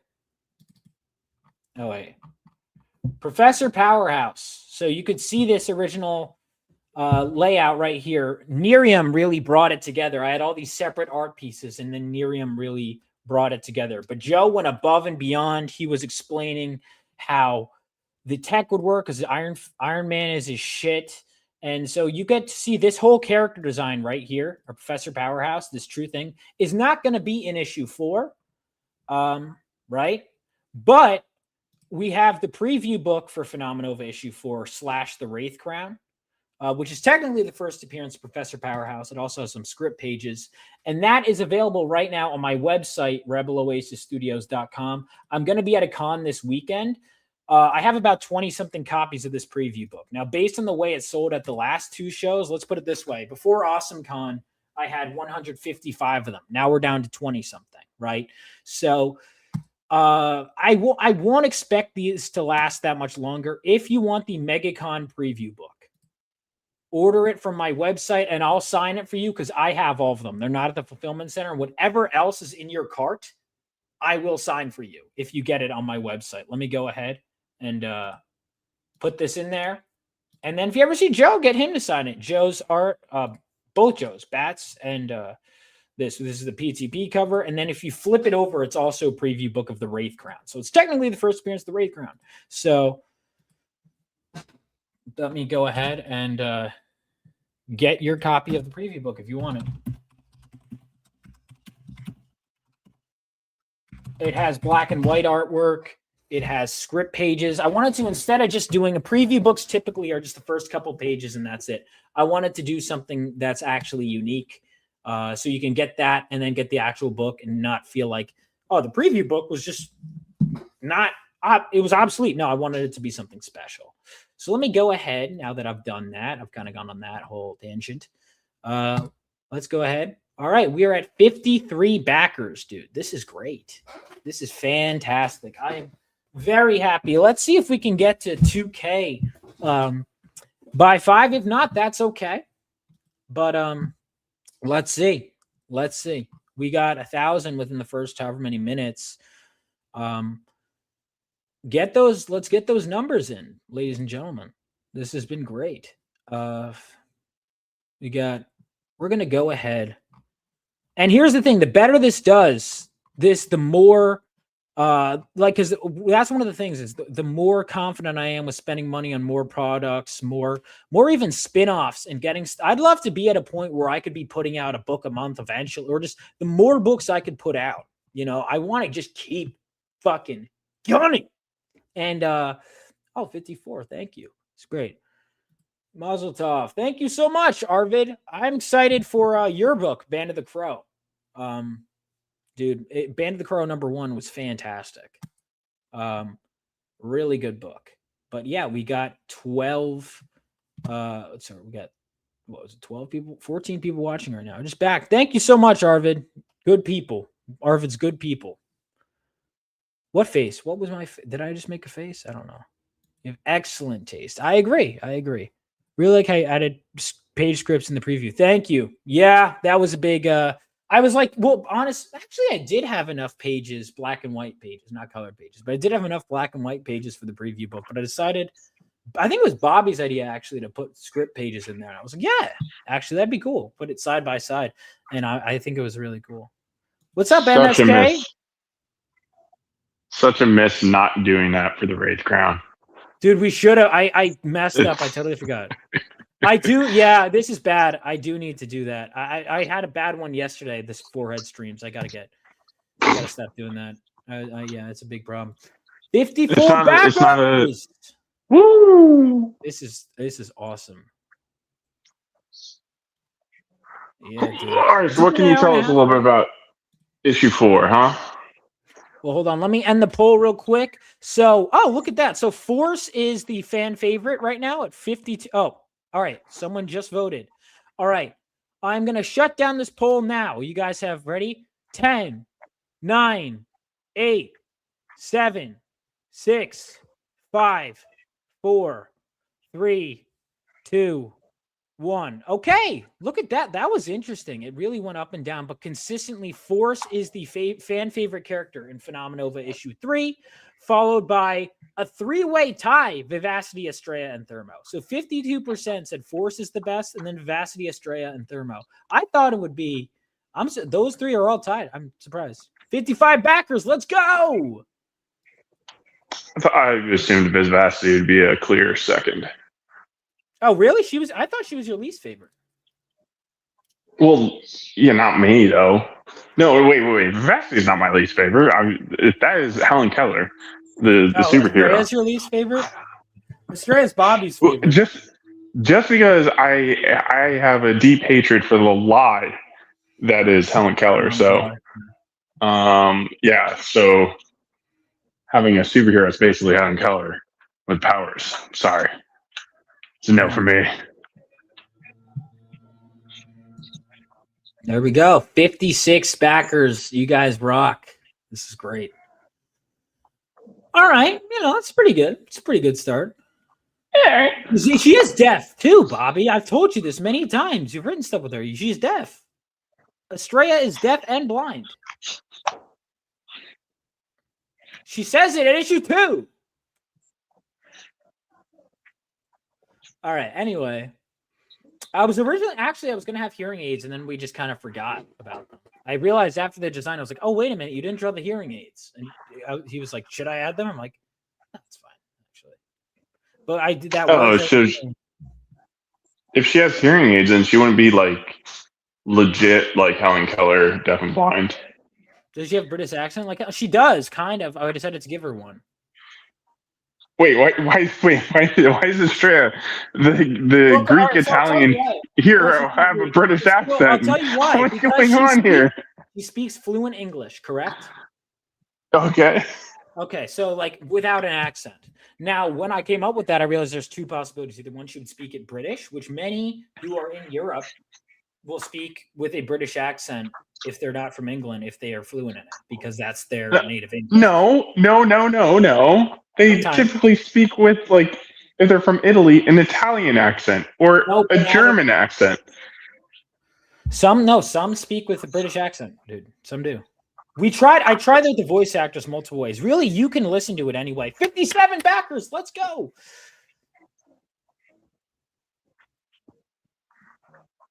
Also, I just had the voice actors basically to try in each voice, and that's what we landed on. There we go. Come on. All right. We're so close to both 60 backers and also 1,814. We're so close to 2,000 raised. This is exciting, dude. I'm very happy with this so far. And it's not even 5:00 yet. Most people aren't even back from work. This is awesome, dude. I'm so happy with this. I'm really happy with this. Oh man, you guys are the best. All right, so new poll. We're gonna fire up a new poll in the chat. So we've got. I'm gonna do. You know what I'll do? I'll do best storm bearer. That's what we got. Because I'm honestly, well, I'm curious the polls because I was like, I'll basically see like a couple people that are on Twitter saying what theirs, but I don't know based on reading. This one seems. Which is the white-haired guy? White-haired storm bearer? Oh, yeah, Thunderclap. Thunderclap, yeah. I don't know if he's my favorite yet, but I can see potential. Yeah, he was like for being like more lines at one point, but I had to cut some down. But yeah. Thank you, Bobby. Thank you. All right, what do we got? 5 minutes until what do we got? Until 5 o'clock. Okay, you want to hear my second business strategy?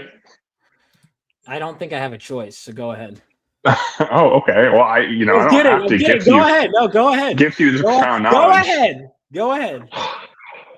Okay. All right. So, as some people may know, there's been this huge thing going on Twitter with Japan and America kind of like rocking it off, right? Yeah, what happened there? I've been out of the loop.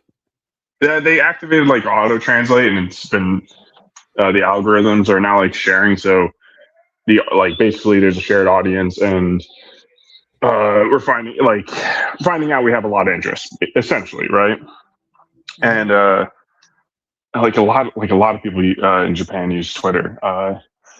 But yeah, no. So obviously, all those Japanese people, it's a new country, as potential customers, obviously going to want to try to make friends with them, do business, and do everything. That's great and all. But what I'm going for is more. It's called. Hey, buddy. It's called precision marketing, right? I'm sure you've heard of this strategy before, right? So you make friends with the Japanese person first, right? That's step one. And obviously try to sell to them. Everyone's a potential customer. But you want to get people that are specifically readers, right?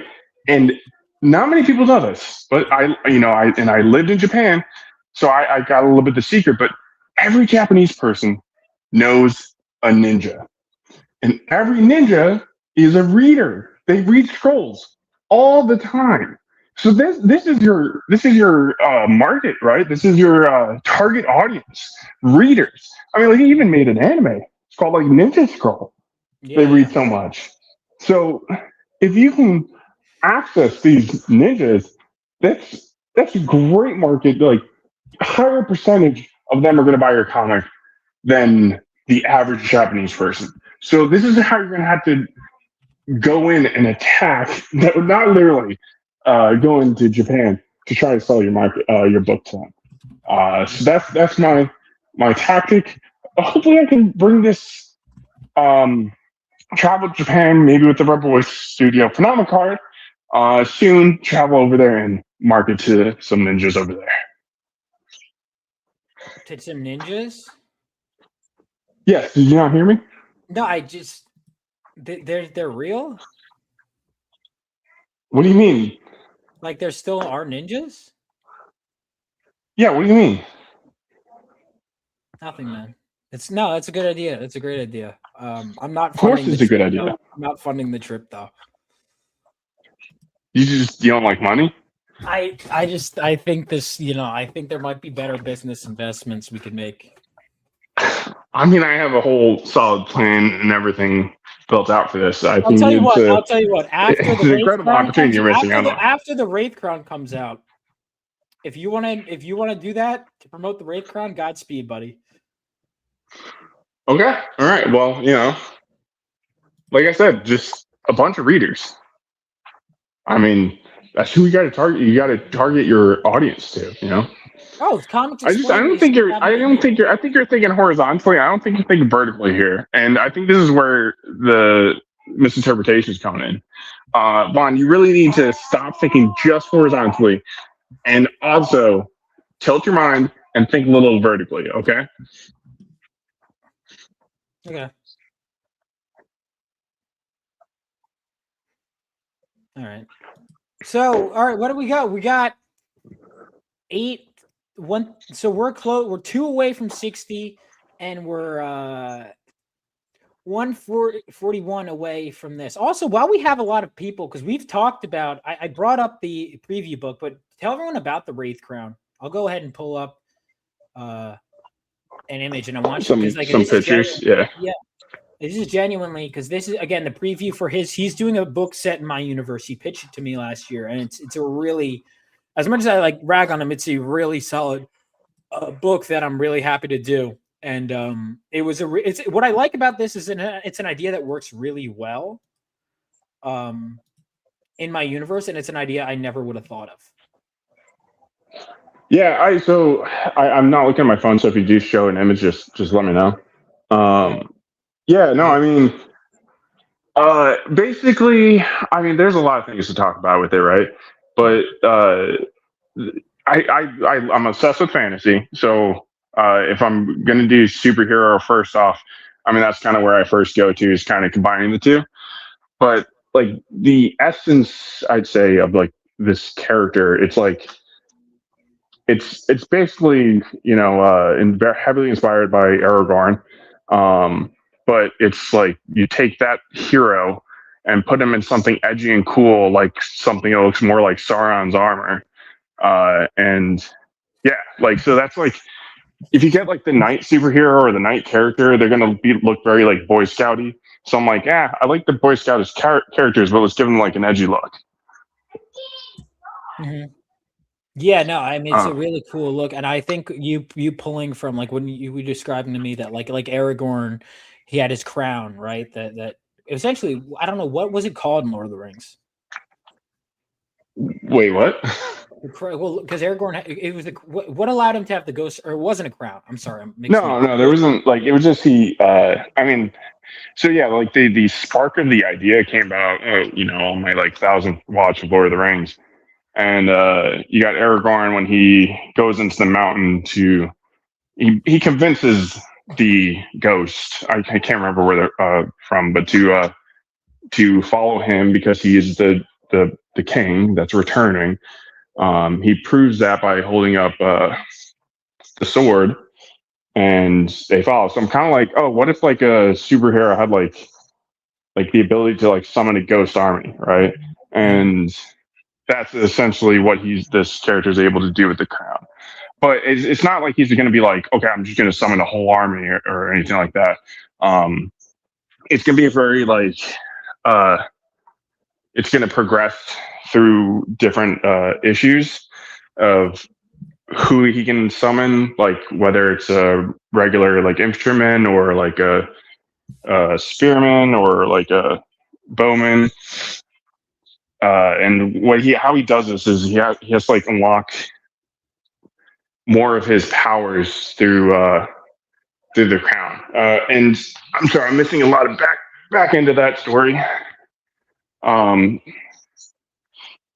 The crown that he has, it's just a curse, right? This is this kind of goes into the whole.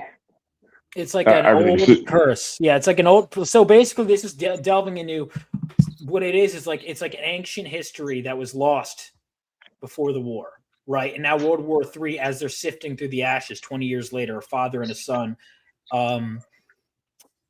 basically they end up falling into this old conflict where the father and the son kind of have to fight each other as they are dealing with this king and this warlock that have had this conflict for years. So it's like a mix of past and future and present, and it's just it's like a superhero world with like old school fantasy stuff plopped into it, and I really liked it. And it was what I liked too was that, so it's kind of the opposite of Phenomenova issue 1, where Miles is like really idolizing his father, right? And in issue 2, we see that Miles, I mean, he idolizes his father, but he doesn't really get to know him. Whereas with the father, you know, he was triumphant during the war. Whereas you have in the Wraith Crown, you have his father Robbie, who really had a rough go of it during the war, and Austria was on the losing side during the war. And now, what I like about that is we're seeing kind of the inverse. Yeah, and like, so yeah, you mentioned like the warlock and everything like that. So like they go to this old museum, when the father and the son. So got the main character Al, the father Robbie, and they go to this museum, and the father picks up this staff that then leads him to be possessed by this warlock, and he's completely taken over this, and he becomes the villain of the story. And the the warlock places this crown on the kid's head to try to like mind control him, but that ends up not working because there's this whole hey buddy, I don't know if you can hear my kid. Yes. Yeah. But yeah, there's like this whole kingdom of ghosts that he's like now like connected to through this crown. So he ends up not being possessed, but he's now like tortured because all these ghosts, they're all tortured souls from this curse that this warlock kind of like forged this crown. And so he's now, the main character Al is going to try to use this curse and use it as a power to try to save his father. And he's going to have to learn how to become a leader in order to access more of the powers of the crown. Yeah, and so if you go to my website, you can join my email list, and I'll let you know. I'll let you you guys know there is, of course, the preview page, preview book, but even outside of that, you can just keep up to date on my mailing list. It may be, we're figuring out the exact details, but it may even launch alongside a Phenomenova book in the future. We will see, but the Wraith Crown is being worked on right now, so it's exciting stuff. It's exciting stuff, and yeah, you can get in contact with Mike. Yeah, I'll be sure to do that. Yeah, dude, I'm excited for that. And it looks like we hit a bit of a hump, but we're going to keep things going. So people are just now getting out of work. So this is, all things considered, very good, dude. Very, very, very good. So I'm going to go ahead and make an obligatory. I haven't, let's see. How long has it been live? A little over an hour. Yeah.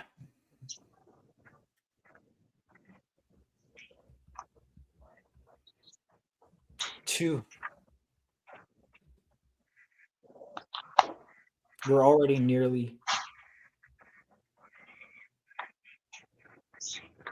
Yeah, and I know like most people are at work or whatever, because you have to also think that it's like it comes in waves. Like one of the things when you plan this kind of stuff, it comes in waves. So most people, because it's like the East Coast is just getting off of work now, which means they have to get home, and then that's going to be the West. Then it's going to be the Central, Mountain Time, and then West Coast. And so it's going to be just like, I don't expect to get everything at once, but it's exciting, dude. It's exciting. And this is easy. And most of the book is done. Basically, we're just getting enough to have it sent to you. The more it makes, the more stuff you guys get. So I'm not paying anyone to do the 30K stretch goal trading card yet, but I can be persuaded if I really see us on track to If I think, okay, we're going to nail this and it becomes a deadline issue, I'll start paying them. But we're still a bit of a way from there. So that's what I'll say in regard to that stuff. But looks like Force is the fan favorite, so that's fun. So maybe I'll make it a Force trading card then. But of course, we have to get to the Galvanite one at 20K first. The Galvanite training uniform one. How's the Stormbearers ball going? Let's see. 75%. So far, it's only Dark Cloud and Army. No votes for a Thunderclap. Oh, one Master Metallo. So it's 75% Dark Cloud, 17% Army, and 8% Master Metallo. I'm surprised because one of my editors said, "Oh, Thunderclap is my favorite character, like period in the issue." I thought he would be like more of a fan favorite than he's ended up being. I love Thunderclap. To be fair, I had to cut out a really cool sequence or some really cool lines from him, but I still really like him. Yeah, he didn't have much speaking role in the story. And like that's the thing with like Master Metallo and also the other one. I can't remember his name, but they just didn't speak so much, so it's kind of hard to vote for them as a favorite. I'm taking time out of editing the Atlantean to be here. Get on my level, East Coast. What's up, Aaron? I would promote you, but I've been told that that's not allowed. That is called name dropping. No, I'm kidding. Everyone check out Aaron. Aaron's got some great stuff. Awesome. I think I need to see more of Thunder. That's fair. You're going to get a lot more of him in issue 5. Yeah. And it looks like one of the things that's cool is when people latch on to certain characters, I kind of go, oh, okay, I guess I got to see more of them. Like Hotline, everyone latches onto, and she's just, the tech support. But people really like her, and so maybe I'll do more with her. Yeah, I feel like, I don't know if it's fair to say, but I feel like Thunderclap's going to be like a pre-good guy Vegeta. Oh, you don't know anything about Dragon Ball Z, sorry. Enlighten me. No, Vegeta's a fan favorite. He's, famous bad guy turned good. I mean, that's kind of, I don't think that's going to happen with Thunderclap, but just a very like ruthless, kind of like full of himself character. Mm-hmm. Yeah, no, I think Thunderclap. He's like a fun kind of villain. He was like, because I knew I wanted to have more. When I realized that I was doing this storm motif, I was like, let's really just hone in on it. Let's go all in. And I was like, well, let's do something thunder related. We have the cloud. I have other villains that I want to do too that are storm related. Not all of them were in the storm. Honestly, with the storm bearers with this was. What I wanted to do with this was I kind of just, look at that, 59. I kind of just, for this heist, came up with heroes. Some of them I had already come up with. And Master Metallo was a new character because I was like, how do we get rid of a reactor? I guess we need someone metal. And the Tunnel Twins, I was like, how do we get them out? So those two I created for this issue. But Brute was a character I've had for a while. And then I decided to wait. There's other Storm Bearers / Storm-based characters that decided didn't fit for this issue that I want to do later. Yeah, wouldn't want to be a name dropper. Yeah, exactly. So sorry, don't visit Aaron's booth, actually. But yeah. And again, another thing too is if you guys back day one, that keeps in the algorithm. I wish I didn't mean to pull that up. All right, we're one away from 60 backers, dude. Yeah. And every little bit does help. So there we go. That's really good. I wonder how far we could get today. Thank you, Aaron. How long are you going for? I don't know, because I was gonna go live with John Zongbox at 7, so it depends. I'm probably gonna go like until then, at least, unless I get like a sudden spike in, and decide to keep going, and then I might be like, hey, let's reschedule. So yeah. Oh yeah, I'll send the message. Sorry, I forgot to send the message to the Rogues chat. Yeah, so here we go. 60 backers, baby. That's awesome, dude. That's awesome. Every little bit helps. And the book is, like I said, it is the last 2 pages are being drawn. So this will be a faster turnaround time than issue 3 for sure. And if you like any of these covers, make sure to get it. Let's play the trailer again, shall we? My name is Miles Hanksley. I am Galvanite. My names are synonymous with failure because that's all they know. They don't know how hard I've worked since the reactor. Today, I will prove that I'm not a failure. I am worthy of joining Phenomenova.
There we go. 32%, baby. Woo!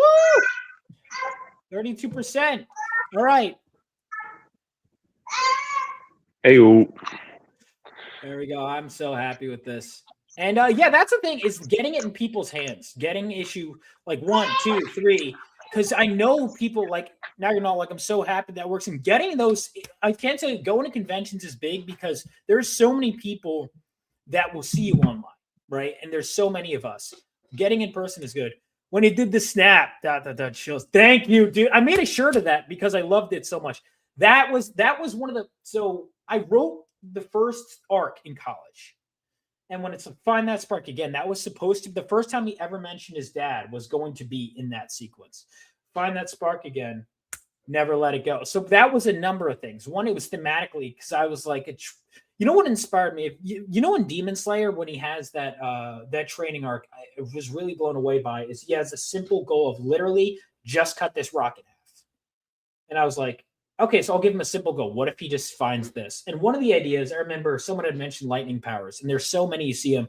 I was like, let's have him do something interesting. And I had come up with the idea. I think it was a combination of a few things. One, so originally, one of Lightning Lad, when his name was Lightning Lad, his powers, you snap and the power goes off when I was younger. But I changed it so it snaps into a lightning bolt. I think part of Roy Mustang helped. Well, I might have come up with that before I was watching it, but Full Metal Alchemist solidified it. I said he snaps and he points, and my artist added that he when he drew it, he interpreted it as a finger gun, and I was like, that's so much cooler than what I had in mind. I just was like, he snaps and he like points with his thumb, but he did this, and I was like, that's so much cooler.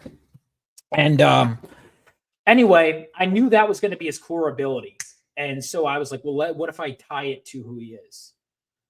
Do people, that's a good question too. So I was worried people would think issue 2 was too slow, and everyone loved issue 2. I knew the ending was good. I had to rewrite parts of it before that, but that ending of issue 2, I love. I'm really happy with that ending. Find that spark and never let it go. I cooked. I will say I did a good job there. 61. All right, we're so close to 2,000. Oh my god, I have the best fans. I have the best fucking fans, dude. You guys are all awesome. What's up, Phil? How's it going?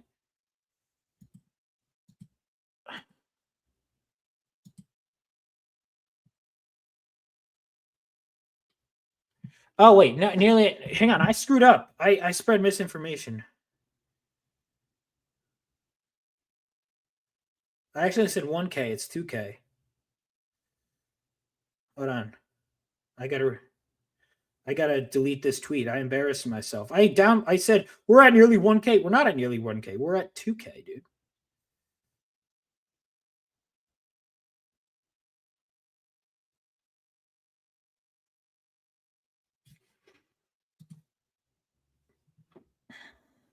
What time is it?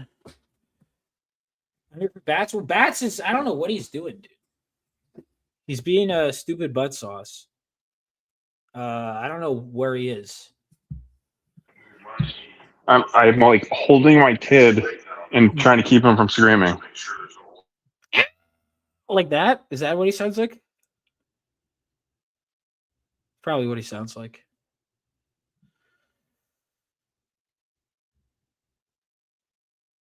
Oh, wait, by the way, guys, if you haven't seen it yet, reminder, I do have, if you guys are Rippaverse fans, we do have Blue Shift mini print. I got to advertise that more. I forgot. No, if I place my kid down, he'll start freaking out.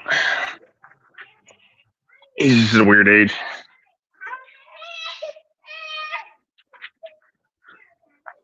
Oh.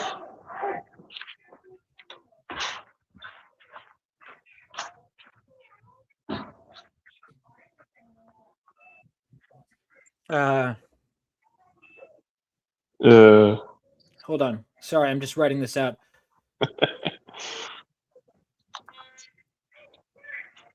Yeah, I assumed because like he told me, Angie told me that like he's like, yeah, we can have it on there. I'm like, all right, that's cool. But yeah, so this is $5 mini print, or if you get one of the higher tiers, it would come with it at a little cost. Is that part of the if you like? I don't know. I haven't even been to the Kickstarter page yet. But the do you have like a tier where you can? Yeah, I decided to like get it all and then includes where the I'd print. have like I'd have it like you get it all, and then for $5 extra you get the prints and both stickers, which are normally like $13 value. You get those for $5. So I decided to kind of like, a lot of background noise. Exactly, yeah, a lot of background noise. Do I have a lot of background noise? A little bit, yeah. Oh, my bad.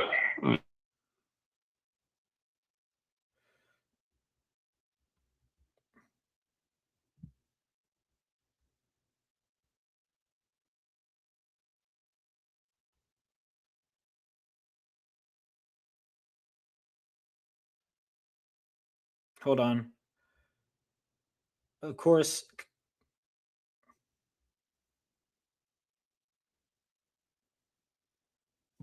One second. Does Bats have a hostage? He has a child, dude.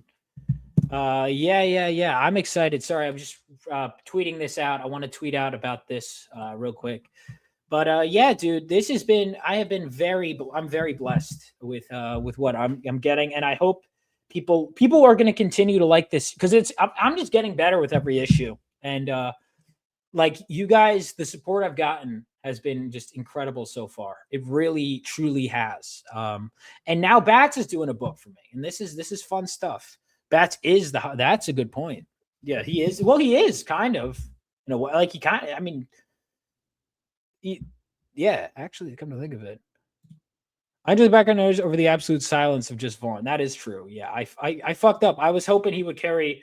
All right, so I'll tweet that out later, because I do have that. I just played the issue 4 trailer. I wasted that opportunity of silence. So I'm just going to keep yapping for a bit. But let's check back in on the poll real quick.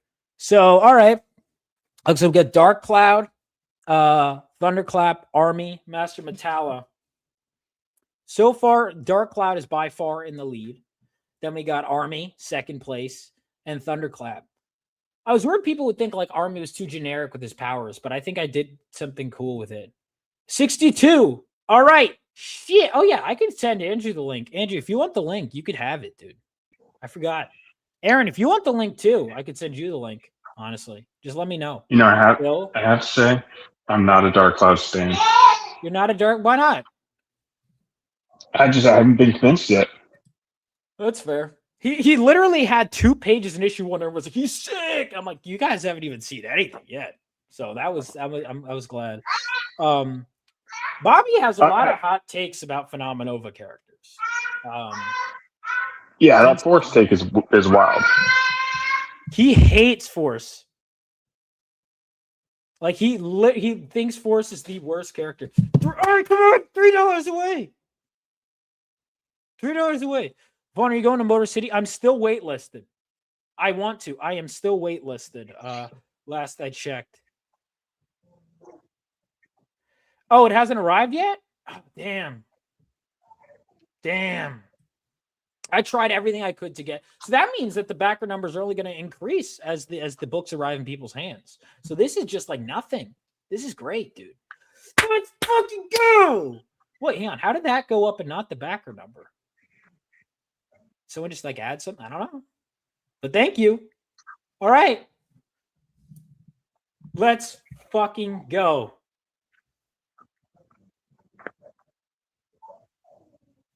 That is awesome.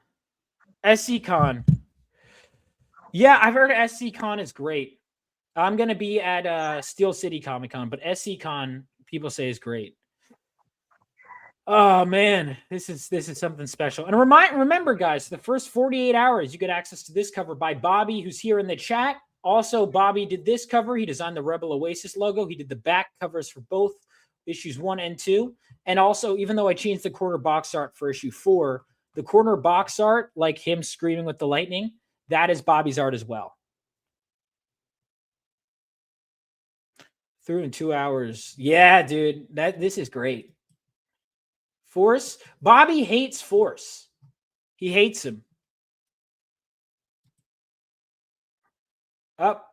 Oh, all right, we got a returning guest. 1 second. Phil, if you want the link, let me know.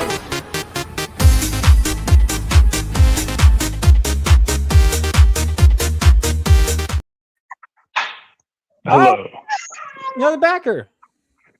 So yeah, I just went to check a Discord message, and then I closed out. But yeah, Everly is currently cooking something right now. Something is cooking for the future fan favorite character. Obviously, a very future fan favorite character, Admiral Austria. Admiral Austria, of course, the good admiral.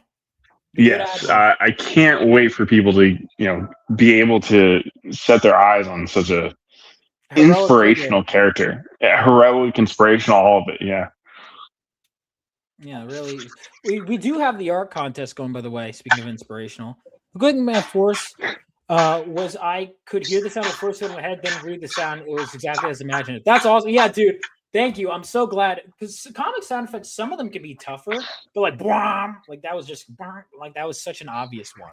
Some of them can be tougher than others to do. But blam, that was some of them. My letterer comes. I write something down. I say, letterer, do what you think this would sound like. But like Guam that was one I wrote. That was me. That's not Estrella. That's Atreus. Yeah. Can people for the fan art competition? Can they submit their interpretation of Admiral Austria? Not for the Wraith Crown one. That's lame. Dude, you can't hijack my. I think you're just scared right now. You're scared for the love that people are going to have for Admiral Austria. Sure, dude.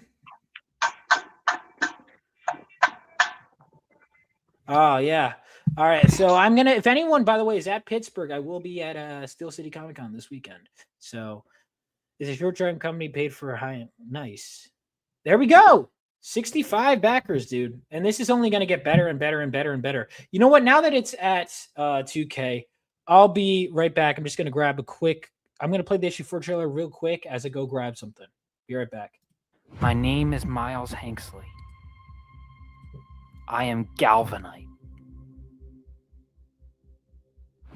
My names are synonymous with failure because that's all they know. They don't know how hard I've worked since the reactor. Today, I will prove that I'm not a failure. I am worthy of joining Phenomenova.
Vaughn, you muted? I just realized the trail's over and I don't hear anything. So, guys, when we were driving down to AwesomeCon the one day, we stopped for gas, and I was jokingly, because I know that Vaughn's from New Jersey, I'm like, "Hey, you need help?" And he's like, "No, I got this." So I go in, I go get some food from the gas station, Go with this shit. and then I come out, and Vaughn is just standing there holding the pump, and I'm like, "Vaughn, you don't have to hold the pump, right?" He's like, "What are you talking about?" I'm like, "Vaughn, what do you don't." Look around. Do you see other people holding the pump and getting gas in their car? And so I showed him the technique to. Yeah. So you're welcome. I saved you a lifetime of energy right there. And you know what? You can reinvest that energy now into your comic book writing. So you probably owe me a little bit for that. Yeah, chalk that up to my editor fee for the Wraith Crown. That'll be my editor fee. There you go. Now we're even. Oh, wait, no. Yeah. Oh, that works. Anyway, thank you guys so much for all of this so far. I mean, we're doing it, baby. Doing it. 65 backers already. And again, most people aren't even at work. You guys aren't even at fucking work. Or, I mean, you guys aren't even home from work, most people. Some people are, I guess. This is great. All right, so let's see what everyone says. Well, all right, I'll have another poll soon. All right, I'm gonna give it one more for the poll in the chat. 1 more minute, or no, I'll do 60 seconds or 10. Let's see. All right, I'll do a minute. We're gonna do a minute, and then we're gonna move on to the next poll. Ready? And 1 minute. Most people are at work. Not at 5? What are you talking about?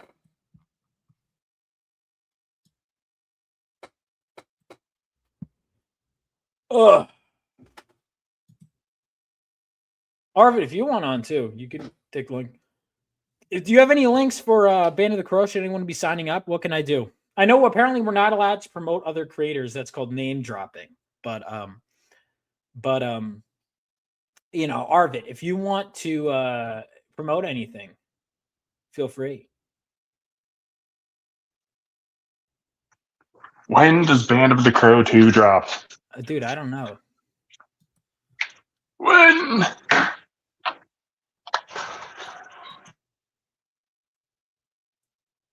Dude, this is exciting. 35% already. And it's been, I think it's been finally just, oh, there we go. Okay. The poll results are in. Dark Cloud was 61%. Then we got a tie between, what the hell? Out of nowhere, Thunderclap fans came in. Thunderclap Army, 17%. Oh, wow. Low Master Metallo with only 6%. All right. Oh, shit. I forgot to include Brute because he's the 5th member of that group. Oh, shit. Why Brute, huh? I don't. You forgot Brute? Wow. Hang on. All right. Best. We're going to just fix this, and this is going to be a lightning fast. All right, there. We're going to make this lightning fast, guys. Brute was probably the first one I came up with, honestly. No, Brute and Army I came up with together because they were always going to be a part of a team. Brute and Army. Did I come up with Army first? I know Master Metallo was the last one. But clearly, I know your favorite are the Tunnel Twins. Great name. It is a good name. It is a good name. All right, lightning fast poll. We're going to do it 5 minutes. No, actually, we'll make it faster than that. 3-minute poll.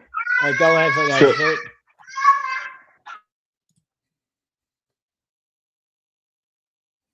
Wow, this is very different. Okay. Oh, well, that's because Dark Cloud's out of the equation. Okay, so the results are very different this time. Then. So what episode of Hunter x Hunter you on, huh? I haven't watched since then. You Intend to. son of a. I you will. Son of a. I will. Use all that energy that I've mathematically saved you from the gas pump and invest that into Hunter x Hunter. Is that how that works? Is that how that Yep. works? Interesting. Are the Tunnel Twins? They're twins, bro. I mean, I hadn't really thought about. I haven't read it, but Master Metallo is a cool name. Oh yeah, Master Metallo. Yeah. So Great basically, design. he was a Metal Master, right? This is a 4K. Phil says watch 90s Trigun instead. By the way. Absolutely not. No.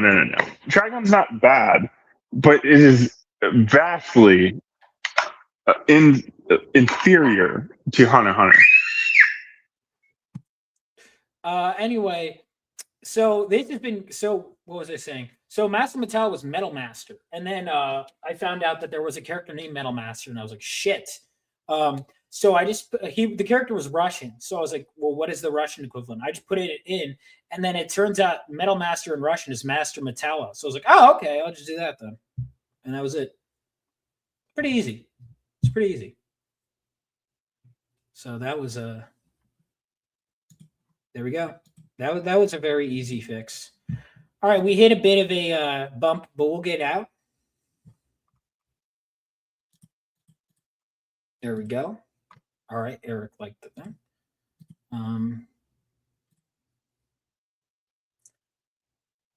Can't picture Brute calling Master Metallo by his villain name. Oh, all right. Took me a second.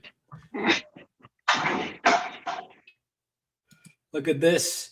All right. Yeah. You know what? It's different. All right. It's not like that. Okay. Sheesh. All right. So this is in. Wow. Wait on. What happened to the Thunderclap voters? Did you guys just disappear? What happened? You guys just disappeared between polls. What?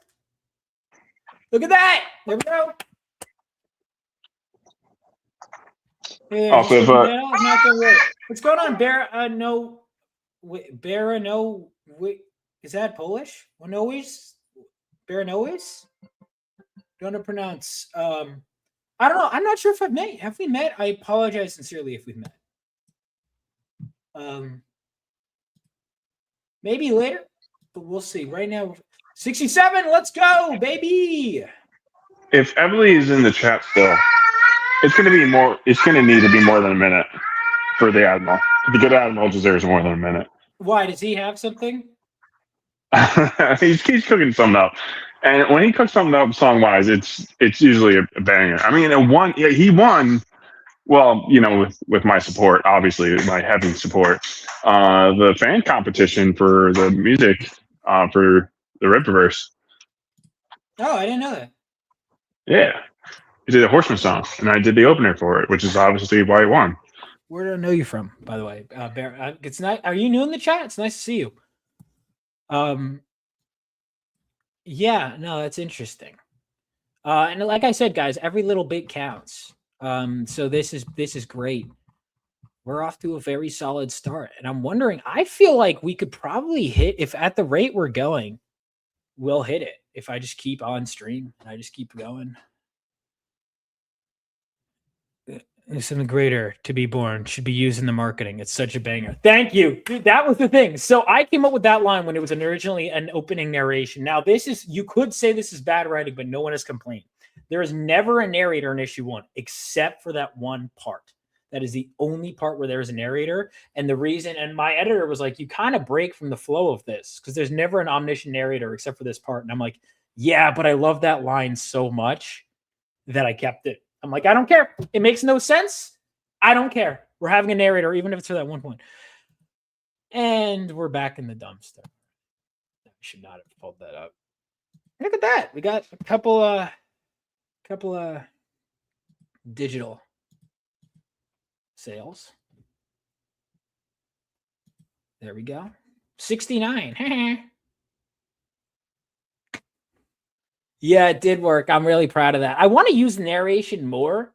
I'm trying to find the balance because I'm from that movie mindset, and I'm trying to like get more in a comic mindset. But yeah, dude, I'm enjoying it. And here's the thing, I think I'm better with each issue. Like 3 is a tough one to top, but 3 I liked so much I went over. Oh, look at that, 70 backers. Let's go. Hold on a second. I'm gonna let John know.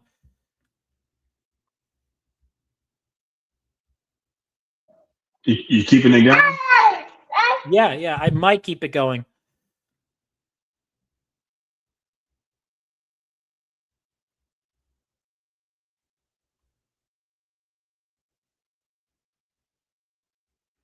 Yeah, I just don't want to.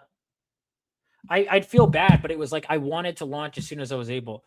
Hell, Vaughn, this is awesome. It's awesome for me too. It's awesome for me too. Now let's check back in on that chat, and we'll shut down the poll. Where the fuck did the store Thunderclap fans, dude? I'm so Thunderclap. I'll say it. He's aside from Dark Cloud, he's my favorite. So I'm a bit disappointed. Master Metallo. All right. So he seems to be the second favorite.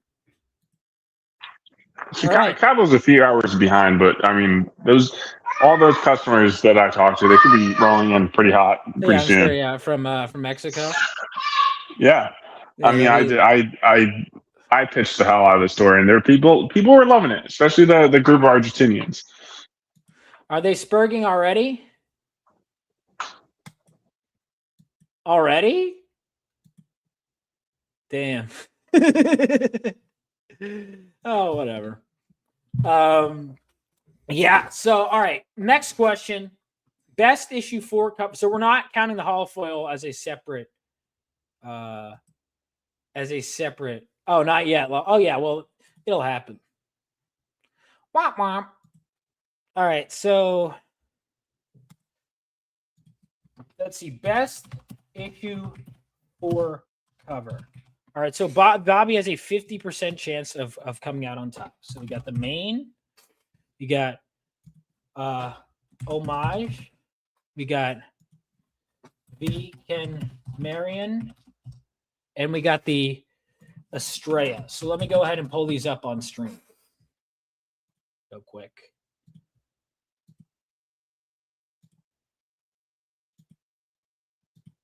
Right about...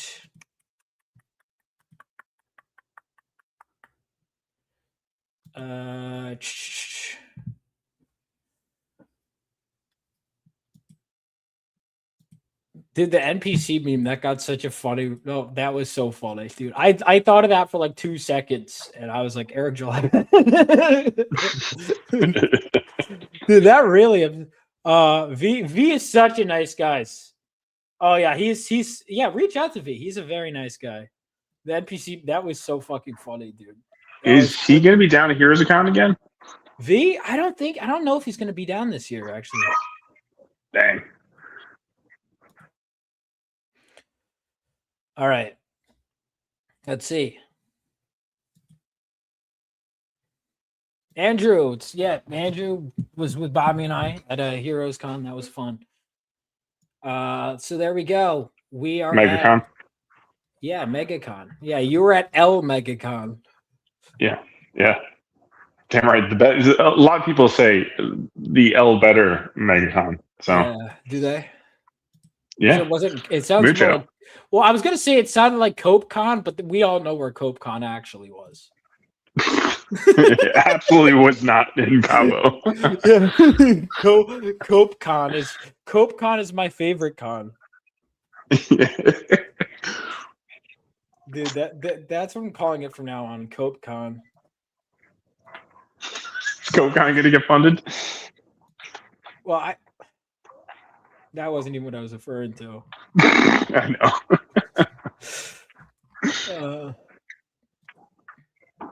L MegaCon is the best con, dude. So good.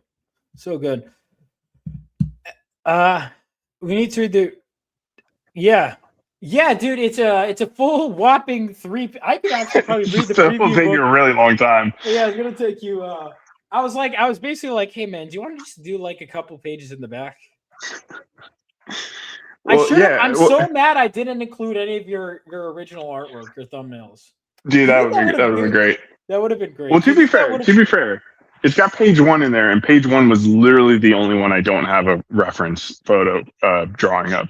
And it's like one of the best pages. It's definitely, yeah. No, I mean, look, they say a picture is worth 1,000 words. I think with my inspiration in storytelling, it's worth like at least 2,000 words. So that's 2,000 words. I'll take you a bit to finish. Yeah, read. You want to do? I can read it on air, dude. It's like three captions. Yeah. Oh man, dude, this is great. All right, 70 backers, baby. All right, let's see what the now I'm because the chat, what they say is their favorite's different. So this is not including add-ons. So we got 18 of the main cover, 2 of the homage cover, 3 of the Weekend Marion cover, 8 of the 48-hour cover, and then hollow foil. So that adds the Weekend Marion cover. So if we're counting that, the main cover would still be in the lead with the Weekend Marion cover at the second, and then the 48-hour cover, and then the homage cover in last. Now let's see if that's reflected in the polls. Dude, no love for the main in the chat. I love the main cover. Why am I going to get an aneurysm? What did I do?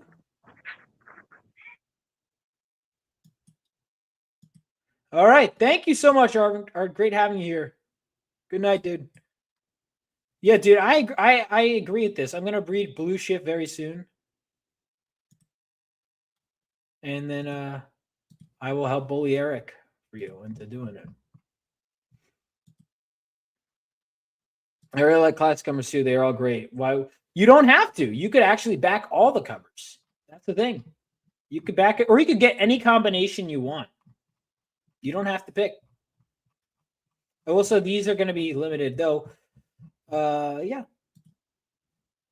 Just get whatever you want. So we are over a third of the way to the goal. We're about over a 10th of the way to the stretch goal. And remember, if you missed an issue 3 cover and you want it, I have a couple of them left over here. And we also got these mini. If you're a Rippaverse fan, get this. We're a John's Longbox fan. And also, if you want a mini print of that, we also got the Phenomenova sticker, the Rebel Oasis stickers. Anything you want, you got it, baby. Yeah, it's good. He did solid work on that. Solid work. Bobby for $4.99. Next, I want to do an homage of Hemorrhoid Man crushing Force like Doomsday crushing Superman. Think it would sell really well. It will not, because I'm not doing that. Yeah, that's part of why I wanted to launch in April. It's the first time I launched in April, and that's part of why I'm doing that here. We had tax returns. You can go right here, boys. Right so here. Bobby seems to like to specialize in cake covers, right? Not necessarily. Well, Hemorrhoid Man, I assume that'd be caked up, right? Oh, I mean, in a manner of speaking, I suppose. I mean, look, what about getting him to do an Admiral Austria cover? Why would Admiral Austria have cake? Hey, I mean, he could. Bobby, would you? Yeah, dude, an Admiral Austria cover would be so fucking fun. Actually, because we didn't have that in mind. Would you do that? Have we told him about Admiral Austria? I know he's listened probably Bobby, a little bit. Bobby, do you know about the glory of Admiral Austria? The glory? The glory. Yeah. Of Admiral Austria. Are you familiar? I mean, we can tell you about it, but you have to be like in a place where you're comfortable to cry, you know. Who the fuck is Admiral Austria? All right. Well, now we have to have this dispute on air because I came up with the name and you always insist you did, and you didn't. That's fine. You could have guessed the name. I came up with everything else that's great about him. So All right. So basically, where his story is set in post World War III Austria. Now, in our world, Austria was on the losing side during this war, third time in a row getting felted in terms of world wars. The Felton champions. Like I made sure like Germany gets a redemption, Japan's gonna get redemption, but yeah, but Austria doesn't get brought up much. So yeah. So they had to be sacrificed. Bats is an FMA fan calling his boy Alphonse. Yeah, funny story about that. When he was initially doing the preview that's book, totally not why I did it. I know that's why, because when you were doing the preview book, you sent it to me as Edward for what? I'm like, dude, your own character's name is Alphonse, and you're like, oh, I got it mixed up. Remember that? I had to like have you go back and I almost sent it to printer as Edward. Yeah, well, you got to be careful with me, man. I'm very dyslexic, But and how not do you? like oh ha ha ha. I'm dyslexic. Like I'm legit dyslexic, but yeah. Mhm. Well, Edward's also the main character's name in Tale of the Dunce Whisperer. Oh, it has literally nothing to do with what you just said, Bobby. Nothing. So anyway, World War III, we decided I pitched this stupid idiot here, Admiral Austria. And he goes, that's great. I'm like, do you realize why that's stupid? And he's like, no. I'm like, yeah, because admirals are Navy and Austria is a landlocked country.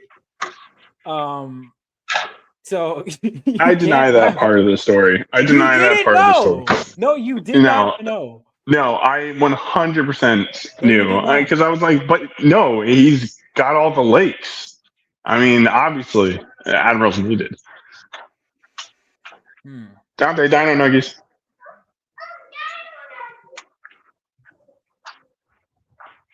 Dino Nuggies.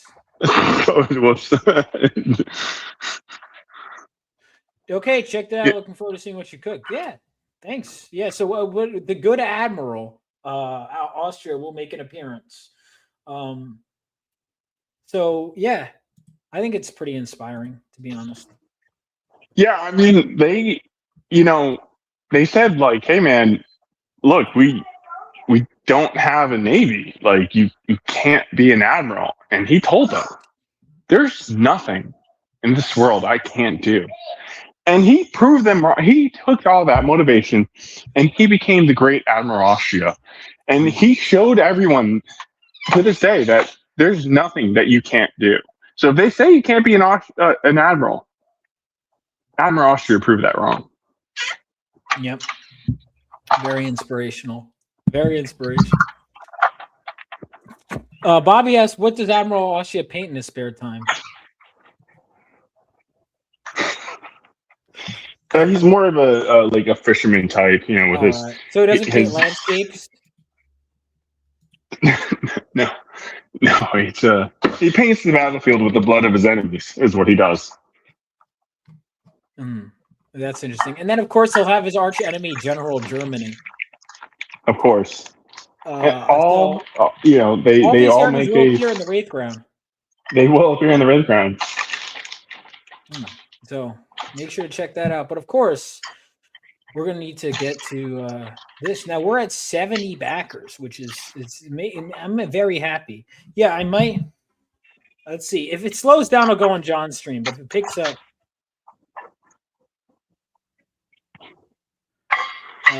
Yeah, I'm very happy with this though. 70 fucking backers already, dude.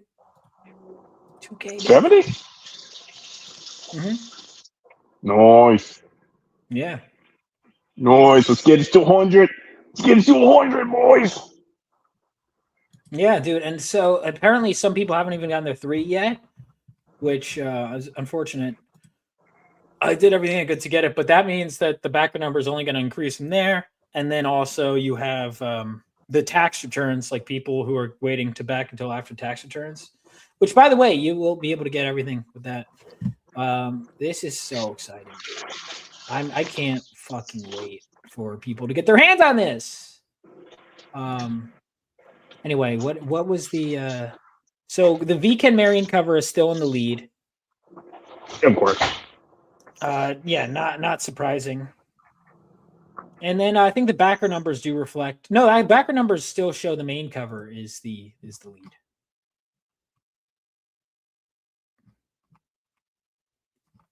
This is fun. This is great. This is really good.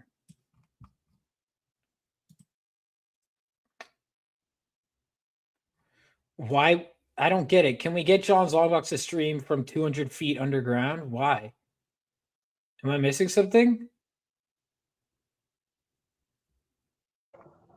Is it because he does like electrical stuff in like the New York Undercity? I don't understand. I don't get it. I don't know. Bobby, what do you mean? Yeah, what does what is going on? Because he's always going underground. Oh, I don't know. Yeah, I guess so. Yeah, I mean he's always posting pictures online on Twitter of like his like odd jobs doing like going into the real weird parts of New York City. Interesting. All right. So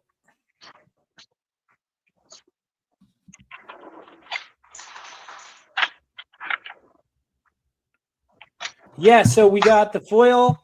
We're at 70 backers and we are at like 2,000. This is great, dude. Full fusion. Someone backed full fusion. Nice. Fusion Fanatic. All covers. Hey guys, if you can, put your backer numbers in the comments so we can shout you all out. But dox yourself in the comments so we can shout you all out. Here at Rebel Oasis Studios, we don't dox our customers. It's a backer number. What are you talking about? I'm joking. No, I'm joking.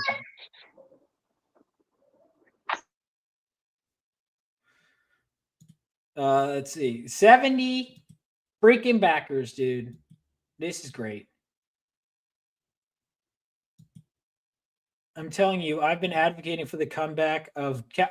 dude, I need to catch up on Rippaverse. I feel so bad. I haven't read anything since Yaira. But I have the whole... Wait, put the comic back up. Oh, yeah. You tell me. You're the Rippaverse guy. I'm going to be right back. Oh, is that the guy that kind of like started off the war, the pilot? I mean, they might not bring him back. I mean, it's like if they're doing something like trying to be like historical. You know, there's people that do one thing in history and then never show up again. It would make sense though to bring him back. They did. So I mean, really, it's you okay, buddy? Hey, I mean, they could do either or option. Sorry, guys. I have my kid. I've been like carrying around this whole time, and I've been muting constantly to try to deal with that. Okay, buddy. Now I'm feeding him Dino Nuggies, which I did tell the internet that I can't afford the Dino Nuggies anymore. But I'm sorry, that was a lie. I'm still getting my kids Dino Nuggies. Patience, buddy. Blah, blah, blah, blah. And I can't see the comments, so I'm sorry. I'm like, if you're adding context or anything, I can't see it.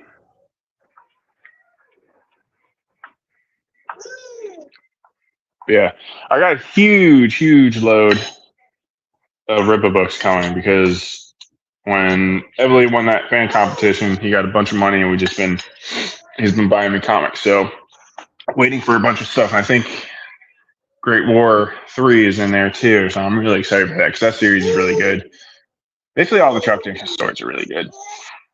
Definitely Horseman 2, probably most excited for. Wait, no, Horseman 3. Wait, is it Horseman 2 or Horseman 3? So I think I understand why there's congrats and sis, can't wait to read issue 4, Raycon Reapers in Pursuit. Thanks, man. Yeah, Reapers in Pursuit is going to launch right after this campaign is done. I'm going to go right into funding Reapers in Pursuit, and they're both going to ship out like back to back. And then Wraith Crown. Our current plan is Wraith Crown and issue 5 together is the current plan. I found out why it took so long to approve my goddamn campaign. Apparently, everyone and their mother is launching right now. All right. Who else is launching? I'm just like, I'm in a Discord. And it's like, oh, check out my campaign just launched, like right after mine.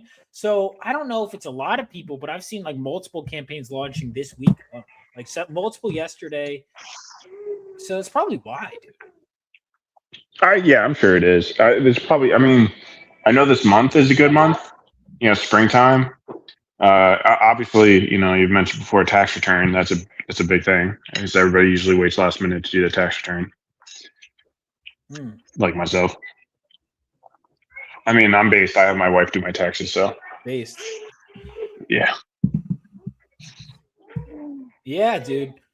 All right, so it looks like we hit because here's the thing. If we hit this, I'll just go over to Dongbox, and then I'll go on his channel for a bit.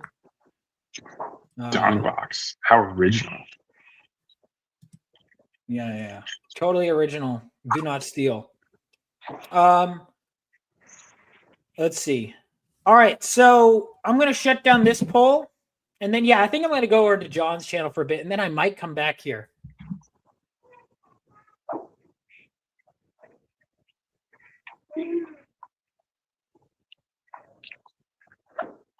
Yeah, that's what I think is going to happen. All right, so let's see. We did best issue 4 cover. All right, so I'm going to do... Yeah, show those covers again.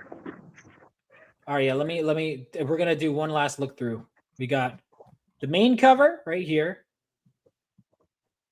We got the homage cover, the VK Marion cover, and we've got the holofoil one too. And which this isn't the final colors, by the way. This is just a mock-up I did. It might look even cooler than that. And then for the holofoil, and then we've got the Estrella cover.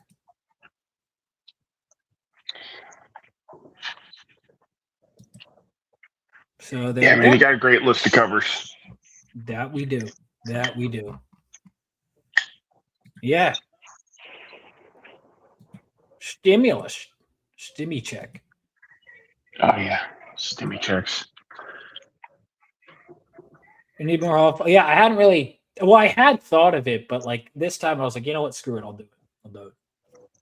Now that like I know I have an audience of people that like my stuff, and everyone was like, I love that cover so much. I'm like, all right, well then let's really milk it for all it's worth.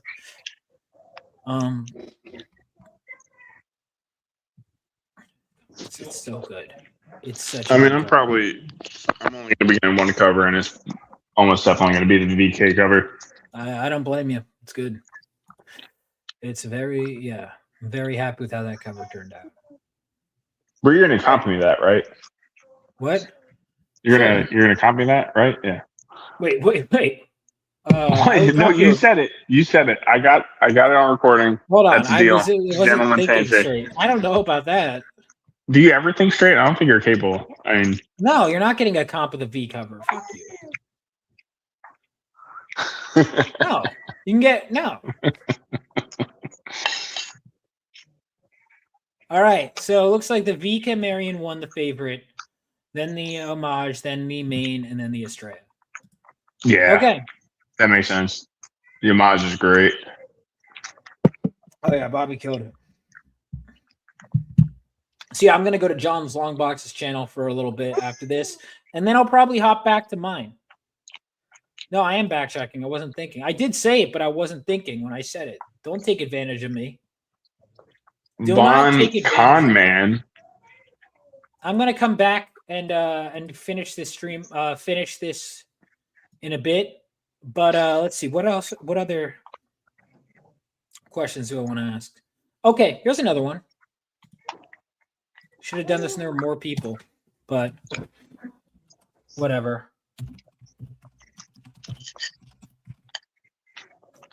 What question you gonna ask? Best issue so far. It's gonna be 3. Yeah, I mean, I think so too.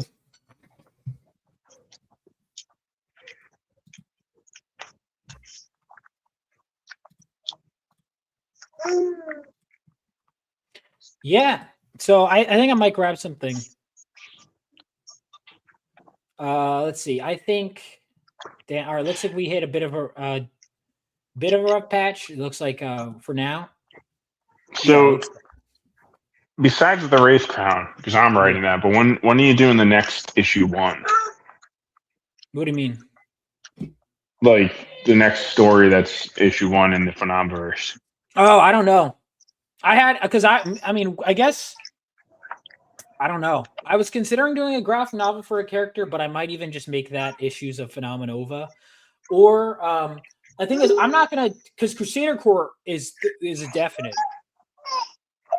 Yeah, that's what I'm thinking. Yeah. Exactly. I'm gonna go on John's stream and then I'll be back. No, because I know I'm gonna get more backers. No,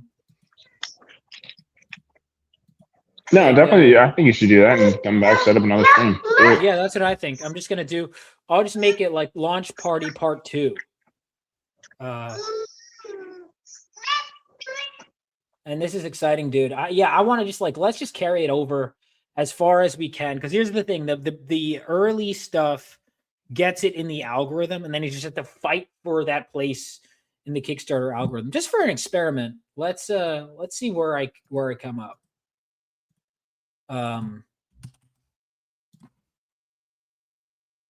In the algorithm. I'm curious. Oh, 71. Let's go. PTP's calling me. Hold on. Uh-oh. That's not good. Launching issue for what's up. All right. He's going to tell you something else is yeah, something else went dude. terribly wrong. Yeah. I have like PTSD, dude. Yeah. No, all right. Oh, cool. For I'm not reference. logged in. So we're gonna just see. Like, all right, I'm a normal NPC, and I just happen to be browsing Kickstarter. All right. Okay. How long does it take? Groken, right there. Yeah. Oh, man, I want to back that so bad. I just There's too not much, in the cards dude. right now. Yeah. And Travis I'd is good all people. 4 issues. Travis is a good friend. He was the one who was at Travis was there at Awesome Con. Which one was he? He was the one hosting the creator dinner. He's a nice guy. Was I at that creator dinner? No, but he was the one who was talking to us. He came up to the table. He was like, "Oh, I'm hosting creator dinner," and I was like, "I can't make it." Nice guy. Yeah. The one that you kept on going back and forth. I'm like, should I go? I don't know if I should go or not. No, it's not that I shouldn't. I couldn't, and I wanted to go, and I couldn't because I had already had plans. Yeah. Fuck, dude. Where is it? We're not. All right, we gotta get in the algorithm, bro. Did I pass it? Are we really nowhere to be seen? God damn. Wow. Oh, Justin Gray's live. Justin Gray. I love Justin Gray. God damn, dude. Dang, felt it, bro. Dude, I'm getting I thought I'd be something. Dude, this is bad. I thought it'd be somewhere. Bro. Wow. The Quartering Saga right now, dude. Sorry, it's saying felted. I'm following it. It's so good. It's so good. Let us in here. Oh, I'm seeing most of my friends on here. But not you. But not me. Dude, this is fucked up. I am nowhere to be seen. Wait, didn't I see this twice? I swear I saw this again. This is crazy. This is fucking nuts. Oh, I just had her on my show. Bro, are you fucking kidding me? Really? Does it take a little bit before they start pushing on this, or maybe? Bro, this is crazy. Oh shit! Oh, there. This is fucked up. Did I pass it? Maybe I passed it.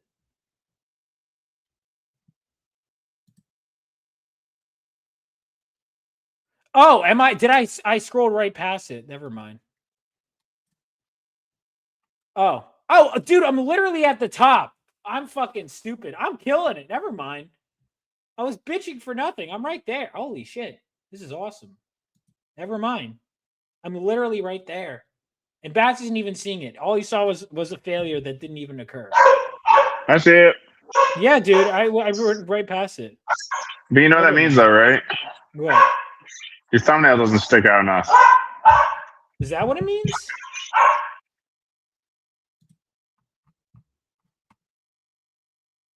You think so? Well, I mean, like, if we're scrolling past and it didn't, like, we glazed over it, you know. I'm not saying that it looks like it's a great thumbnail. Like, it looks, like, as far as it looks, but. Well, I have another one, maybe. Felt alert. Oh, we got 72 backers. Let's go. Let's fucking go, dude. What is it? He's not on the front page. He's filtered. I am on the front. Wait, was it? No, yeah, it was. I don't even think I had to refresh. I think it was right there. It's awesome, dude. Fuck yeah. Keep it going, boys. Keep it going. Keep sharing it out on socials. Post when you back it. Tell everyone you know. This is great. I am very happy with this, dude.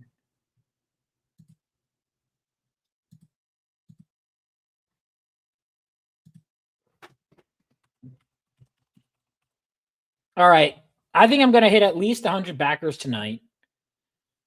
Do you think I'll be able to? I might hit my goal. We'll see. At the rate I'm going, I'd have to. Let's see. At the rate I'm going, that'd be sick. I don't know. I wouldn't bet for or against it. I'll just say we'll see. We'll see. I think you could do it. I believe in you. I mean, I saw him back. Yeah, I think I could do it too. I think I could do it. I mean, I'm not going to back because you're giving me a free copy. No, right? that's not. No, it's not happening. All right, I'm quitting our voices. 300 and you take your ball and going home.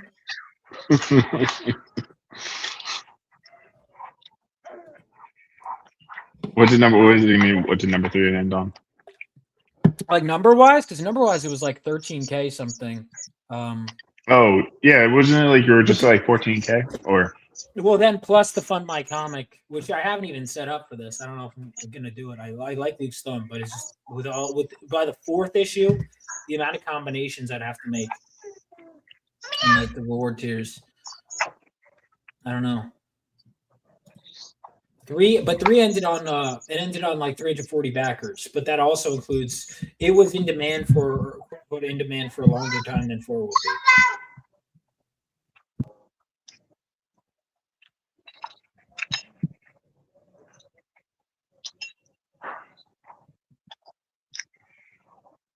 So when's the first Phenomenova character getting their solo issue?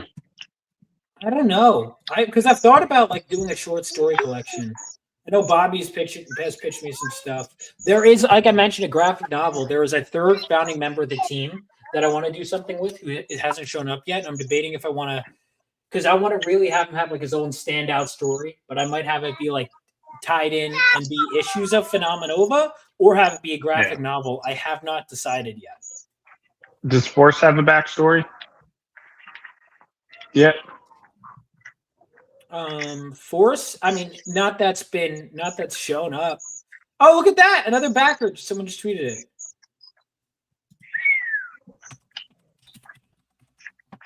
So many backers, dude. This is great. Yeah, like, I got my own cast of like a hero team, but like they're not going to show up at all in issue 1, and I'm like, I want to show those characters off. Dude, yeah, I want to get art for them first of all. Like, dude, I think I felt my little over a year at cons selling 2 issues of Phenomenova, and then when they go, "What's Phenomenova?" and I said they haven't shown up yet. That's why I was so satisfied to have 3. Now I have 3, and now my pitch feels complete, and it'll feel more complete at 4, where I say, "And this is where they bridge together." Yeah, I gotta say, I'm surprised you didn't just call it Galvan Knight issue 1. I have a backstory for Force. I have a backstory for oh, you did? Characters. Yeah. Okay. Yeah, I have backstories for them, but like I haven't written them as issues. I'm probably going to do Vivacity Origins, or to choose one of them to do. I'm considering doing that as a the girl who did the she also did the back cover for issue 4, but who did the Vivacity covers. She helped design the character. She just had her second kid, so she's pretty busy. But she was originally going to be my artist. She said she's down to do a Vivacity story. Oh yeah, 2 kids, man. That's it's gonna be a while before she has time to do that. Yeah, that's what I mean. She was originally going to do some designs and just didn't end up working. Because you do see, I will say this, you see Vivacity's origin. I want to do a fleshed out full comic version, but you do see Vivacity's origin here in issue 4. Horse is an American gladiator. That would be cool. Horse. So I'll say this on air because this hasn't come up in the issues yet. Force is the son of a general. So he's got like military background. His dad fought during World War III. Is a very prolific person in the military. Yeah. I like how it's everything's very kind of centered around World War III. Yeah, it was just kind of happened naturally, honestly. It's such an important part of it. When there's so much room for storytellers. Bobby hates Force, and he's trying to make Force hatred a thing. He also hates Cyclops, so it's probably just the same. So he hates the Boy Scout character, which, like, I don't know. I've always I don't know. It's like you always want to gravitate towards the edgy, like, Batman character, but like it always ends up being like the Boy Scout, like Captain America, where I might actually really dig their stories and stuff. Yeah. Mm-hmm. Not that I don't love Batman's story, but you get what I mean.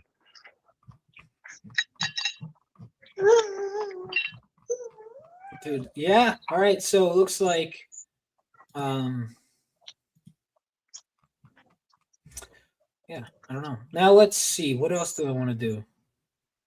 Yeah, I'm the same way, dude. I'm the exact same way. Dude, there's always this anti-Cyclops propaganda, and I notice it's always Wolverine simps who don't give a shit about X-Men. I think it's it's the animated series, right? Like, because most people know comics through the animation through the 90s, and I remember, like, if I remember correctly, I watched all that, but I'm like, I don't think Scott was portrayed in very good light. I thought he was cool. In the cartoon, I mean. Yeah, he beats the shit out of Mr. Sinister. That, like, there's a couple episodes where he does that, and that's fucking cool. Yeah. Well, at least I remember too in the movie, the live action movie, #1 X-Men. And it was like, obviously everybody liked Wolverine, and Scott was just the douche in the way of his chick, you know?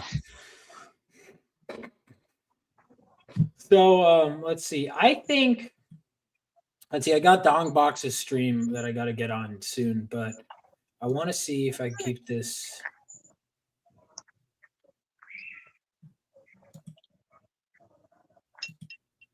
Oh, hey, message me Mike's email just to make sure I got it right. Mm-hmm. I swear I sent him an email. It's lies. I'll you know, if I find it and if it's the same email that I already sent to, I'm gonna attach it. I'm gonna be really passive aggressive. I'm gonna attach the email in the email. All right. Here we go. Just sent it to you again. Unless Mike typed it wrong. What's up, Adam? How's it going, brother? Hey. I'm going to see this man at Anime Fest this month. Garden State Anime Fest. Oh, so you're not going to do the Fredericksburg convention? No, Fredericksburg is different. I'm going to do No. I know. I was off topic, but I was just thinking about that because you were messaging me about it before. And you said you had another con the same weekend that was way closer. Oh, you're talking about Tidewater. Yeah, Tidewater. Yeah, but that's not Tidewater, CradleCon, and Motor City Comic Con at the same weekend. So Motor City is way further, but apparently it's a really good show, like great sales. And Sammy said I could stay with him, and Phil was asking me. Phil and I would split a table there, but I'm waitlisted there. That's apparently a harder one to get into. There's CradleCon in Long Island, where I might go with John, and then there's also that same weekend there is Tidewater in Virginia. Yeah. I imagine Virginia Beach is probably a I good did place. not see that. My bad. All right, dude, this is great. I'm happy.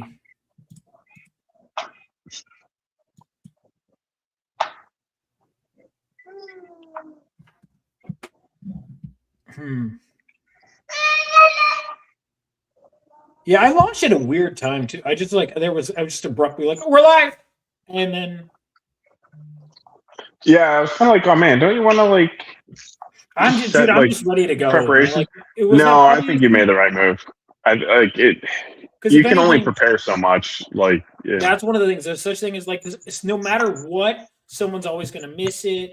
The fact of the matter is, you got 2 days to get it, and if you miss the first 2 days and you want that cover, you can back all of the covers and get it. Well, and I also know that Arvid, he did like a bunch of professional market research and stuff like that. Yeah, buddy. I don't know if you heard that. 73. Let's see. Yeah, and he said that he launched like I don't remember if it was like Wednesday afternoon or like Tuesday afternoon, and he was like, "Yeah, no, research says this is the best time to launch the campaign." I'm like, oh, okay. Did you hear my kid just What shout, is it? "It's a dinosaur"? Yeah, no, that I heard. Yeah. If you're failed to prepare, you're a fucking idiot. Admiral Wackass. Is that true? Did he say that? Admiral Wackass? Yeah, and that's definitely one of his taglines. His most popular tagline though is "Fuck them immigrants." No, Admiral Wackass. You're thinking of Admiral Austria. Oh my God. Oh, sorry. I thought that I saw too. I didn't Admiral, double. and- I'm always thinking of the good Admiral. And Good. so, do you think CopeCon's firing up again anytime soon?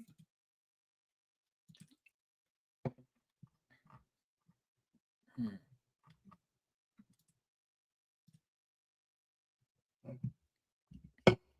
73. I'm debating because I want to get I do want to eat something before long box stream. Yeah, you would. What the fuck does that mean? I don't know. What? I don't know. I have no idea. I heard dong, and then I just jumped on it. I don't know. No homo. You're a No sneaky homo. butt sauce. 74. Let's go. Let's go. Let's fucking go. You know what? Can you? Oh, you have the small child with you, right? So you can't. He's actually patrolling right now. So what's up? Okay. Can you entertain my chat for like a minute while I grab something? Oh. Or you don't have to, dude. All right, never mind. Jesus. No, it's cool. It's cool. Let me pull up the chat so I can actually see whatever. What do you guys want to even talk about? What is? All right, 1 second. Do I have another Bond story about freaking Awesome Con? Because I mean, as you guys know, Bond is a very flamboyant person and does just weird things. You may have seen my picture online. So whenever we go to do the parking garage, he happened to be the one driving, and he like every time he doesn't pull up to the ticket thing with his car. He pulls up and then leaves space to open his door and walks up to get the ticket, which I get it happens sometimes. You just don't park close enough. But every single time, he wouldn't park next to it to reach for the ticket from the window. It was driving me nuts. What's the deal with all the landline food? Yeah, great. Yeah, just talk Spanish. I have learned mucho Espanol in my time in Mexico. Pitching the book, doing the great stuff out there. The Mexicans, they're great people. I did try to rent out an ATV to try to get the thousands of potential customers that cross the border every day. Unfortunately, oh man, my dog, God dang it. All right, guys. But yeah, no. learning the language of the place you're at, it definitely helps out. And so I was able to use my mucho español in order to, hopefully push some sales. And I think Von's going to see that. I think he's going to see reflect. He's going to see like geotagging from some of these backers being like, whoa, wow, Cabo, Mexico. Because I'm a great pitcher. I don't know if you guys heard my marketing techniques. A lot of strategies. And more to come, honestly. You guys should follow me on Twitter, Instagram, whatever. Like a bat sauce. And you're just going to get just a huge range of knowledge, especially when it comes to marketing. I feel like I have so much that I can give back a little bit. So follow me on that stuff, and grow your brain a little bit, right? Make your brain big. I also do a lot of storytelling tips, right? Because as we can see from the evidence of my amazing books, honestly, if you've read them, you're going to get amazing writing tips. So you can maybe someday write almost as good as me. I don't really think you're going to get that good. I mean, my tips are great, but it's just you can't replace the mind that is the mind that writes my stories, essentially. Could make a nice dime off they. What? Sure. So, yeah, guys, if you want to know anything, if you want to know how to like grow your business, do anything, writing tips or whatever, put that in the comments. I can help you out with that. Really anything. I got a vast knowledge in both topics. Thank you, Bobby. Thank you for the vote of confidence. I know I'm doing great. You don't have to tell me I am great. It's a state of being.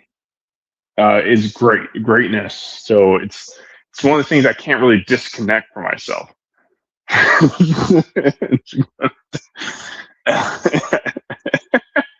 Fuck you, Bobby. Oh man. Yeah, I don't know. Fucking, it's the worst when you're chatting. You have nothing prepared to talk about. Just look at the comments. Come on, guys, give me something to talk about. I can't teach Spanish, sadly. I can't teach Spanish. I learned it to pitch Phenomenova verse and the Phenomena verse alone, so I don't know how that would translate to you guys for knowing Spanish from what I teach.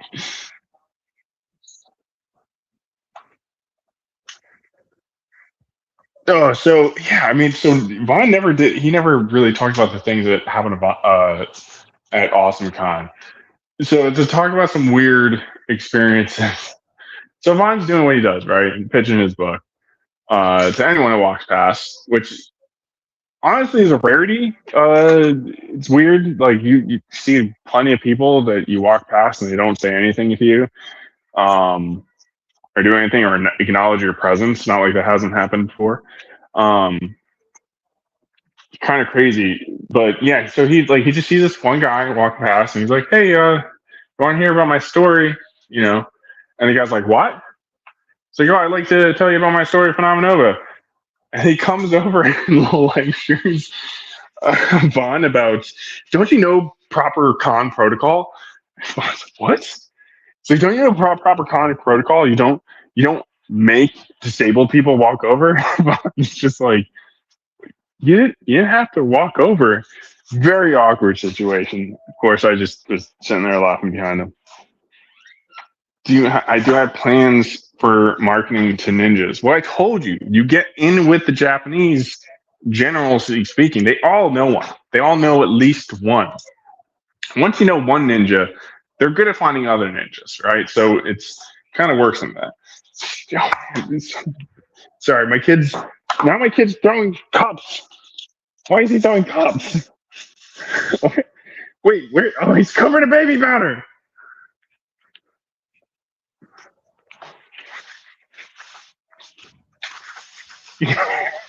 Kid, what are you doing?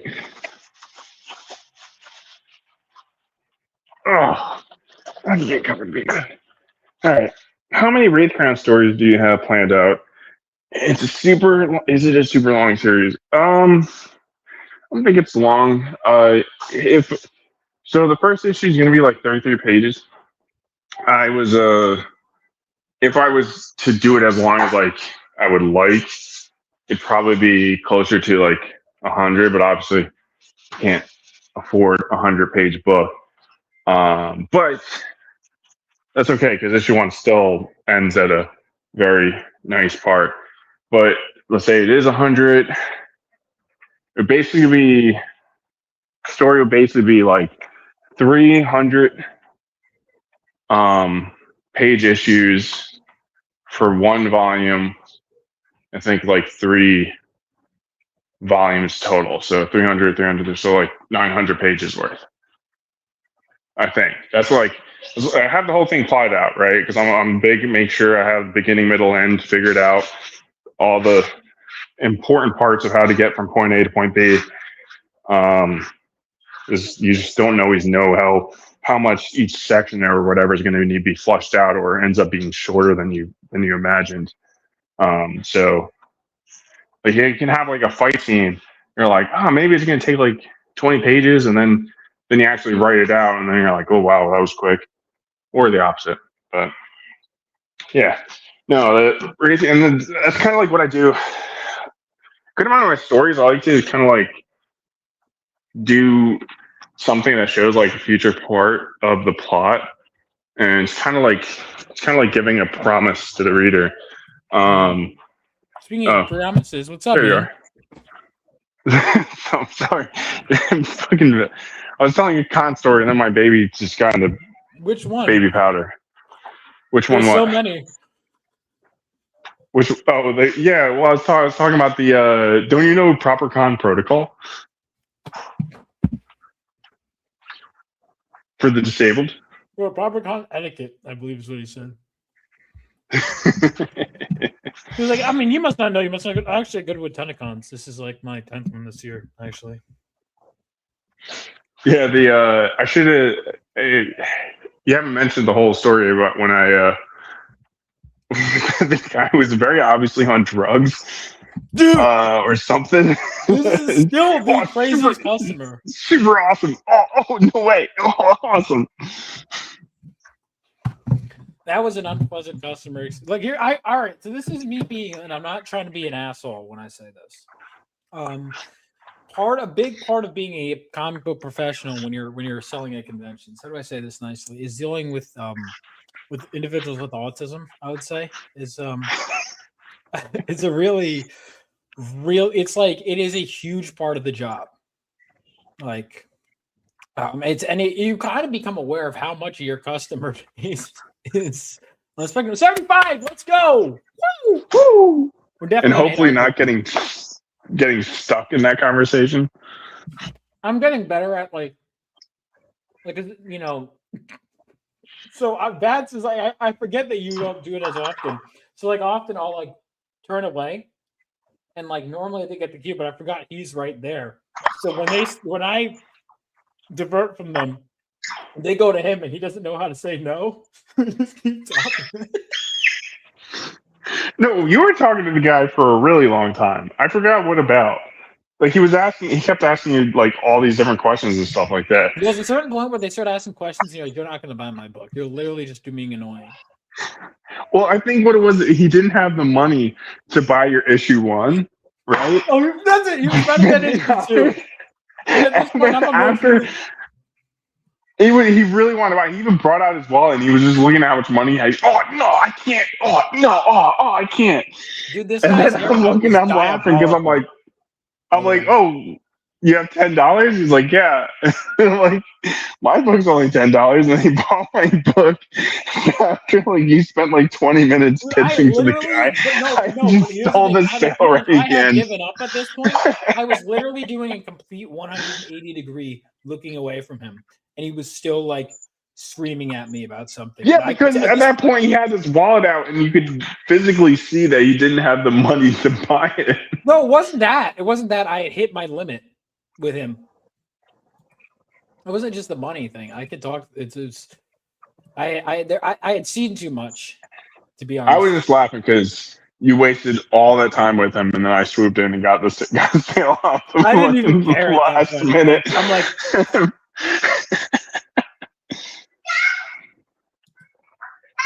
yeah, dude. I had it's just different. That was another good one. I just want something just different, just something different. We had No, dude, that guy was the worst. That guy, I wanted to fight, dude.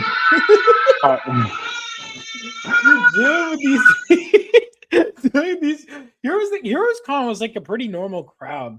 But like, dude, dude, that's seeing him. I wanted to fight the guy, and I like. Oh, you know how you get so angry and you're like, don't say anything. You're gonna regret saying what you want to say.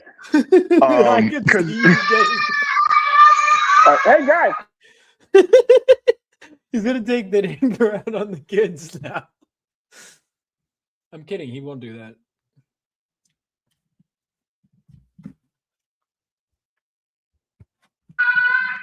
they're just screaming at each other. What do I do? No. So the guy he comes. Why did he come to the table in the first place? We just call him over and he's like, "Oh, sure, I'll listen." Was that what happened? I don't even remember. By a certain point, I'm like, all right, I got it. Like, enough is enough. Well, yeah. I think he was like, "Well, okay, what makes your guys' story different?" And then you mentioned like, "Oh, being in World War III and blah blah," and he's like, "Well, it's not really different." Oh, I can't talk. My kids are just screaming their heads off. So good, dude. So good. Oh man.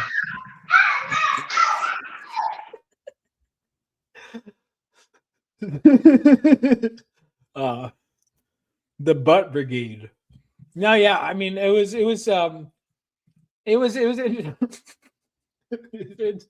because like there are some experience I have where it's like if there's no one to witness, I kind of forget about it. But when there's someone next to you, you have to go, okay, this is happening, right? Like this is a real interaction that is taking place. Well, all right. So he's like, you were asking for specifics of like what kind of different he's looking for. He's like, I don't know, just different. And like we're both thinking like, oh, your story is not different to him because it's a superhero story, right? Yeah, that's what I think. I'm like, all right, does he want an edgelord cringe kind of? Yeah, deal? and then so I'm like, okay, let me give my turn a chance because I'm like, hang on, I'll be look, when I sent him to you, I kind of knew this is going to be just a difficult guy who's just there to be difficult. I could tell that right away, but I send him to you. I'm like, well, yours is different, and I see. I'm like, maybe I'm going to be wrong. So you pitched two completely different genres in a different medium. And how'd that go?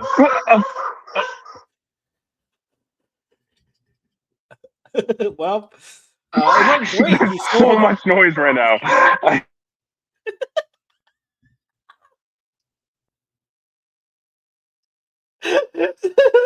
I love laughing at his misery, dude.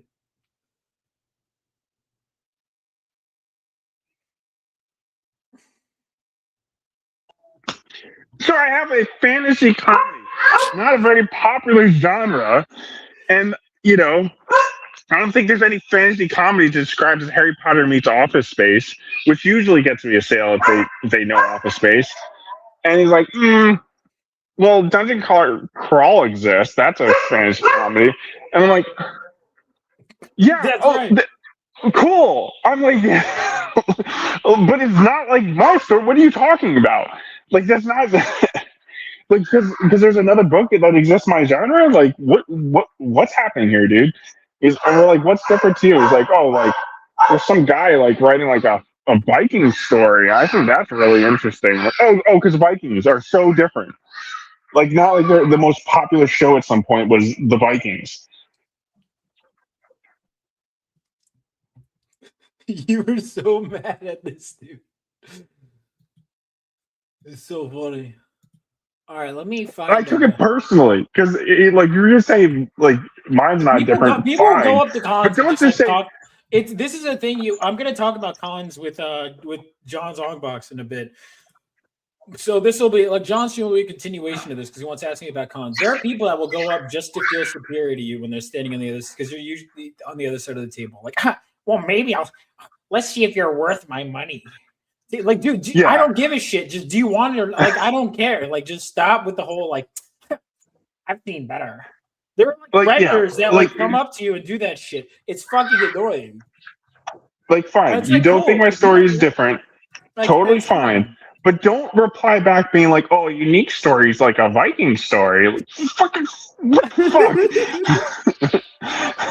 They'll be like, yeah, no thanks. Dude, I had one in MegaCon.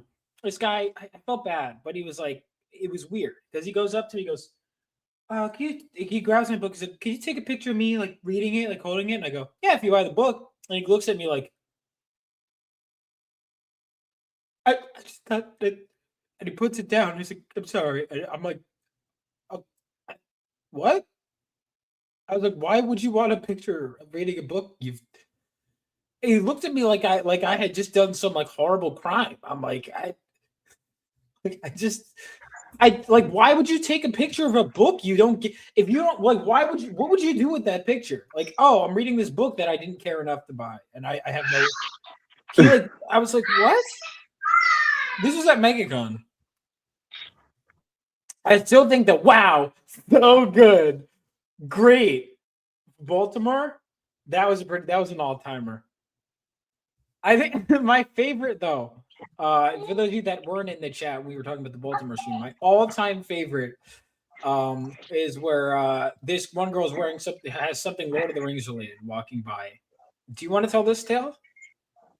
Wait, which one? Sorry. The Lord of the Rings edit. Oh, it's a short story. A girl walks past, and I noticed that she has the sword that the female elf has in the Hobbit movies. I'm like, oh, hey, is that like, is that this sword? I think she was like talking to us in the first place, right? So I can just like call her out of nowhere, and she's like, oh yeah, I think like, I'm like, oh yeah, you. I don't remember. I was like, yeah, you like the Hobbit or whatever, or Lord of the Rings, and she's like, oh well, I think so. I've only seen like edits of it. And I was already like upset with the Baltimore Comic Con in the first place. I was not having a fun time. And when she said that, like my soul like left my body, and I just stopped talking. I just looked at her, and she just like walked away. I'm like. And I just stared in silence for like a good hour. And I'm like, I think I was like, hey, dude, I need to go for a walk. And I walked around. That like then you want to spirit you. I want that happen. You were like so angry. You like literally it negatively affected like your ability to perform sales for like a substantial amount of time afterwards too. I was so mad. I was like, I can't believe, because it's not like it couldn't have been a cheap sword. It was like plastic, obviously, but it's not like we're talking about like $20. No, I've just seen edits. Also, Bats is mad because he got felted by the Harry Potter twins. Dude, because they were not like there were just so many people that were just there that were not customers, right? So here's what happened. They were so Bats. So they had the twins from Harry Potter, the Weasleys, and Ginny, the girl, the Ginny, yeah. And Bats was like, "Oh boy, I will be able to sell to all these Harry Potter fans with my Harry Potter Office Facebook." Was there any conversion rate? Dude, they all walked like anyone who was wearing a Harry Potter costume, which was a lot. They zoomed past everyone. Like our table was right next to them too. No, but like we could see all of them. Though? Did your pitch? Did you work with anyone? I mean, yeah, it does, but none of like the Harry I didn't see any Harry Potter fans at our table. So it was the No Kings protest, the marathon, and Baltimore Comic Con the same fucking weekend. And you literally, like, Justin wanted to beat us at the con. He literally could not get. He was like, "Fuck it, I'm just turning around. This is not worth my time." Dude, yeah, there's negatively affected our sales. And I'm just not a fan of Baltimore, like in the first place. It's a shitty city, dude. It sucks. It is absolutely, and yeah, and I'm just like, all these people are here for these people that were in the movies in like 7 movies of a total of like 10 minutes. Like, their collective time in the movies does not equal an hour across 7 movies. How many minutes were you in Harry Potter? If we're going by hours, the same amount of time as them. No, Jenny had to have been an hour, no? I don't think so. Really? I guess she doesn't like have a personality, does she, in the movies? Like at all. No, She I has like just, zero personality in the movies, dude. yeah. I don't know. I mean, the movies are good. I just was like, I was felted. I was super felted. You were so mad that entire con. And that was after all of that. You were just sitting there just angry. You were just so angry.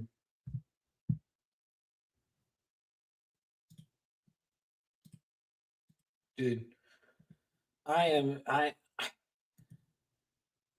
It's good. So guys, I am going to be doing another stream later. I'll be doing a part 2. But head on over to Dongbox, his channel. Hey, go by Tony the Dunce Whisperer while you're at it. Good. Help me get unfelted from Baltimore. Dude, the felting of Baltimore was just, it was something. It was something else. Let's see. Can I get one more sale before Dongbox?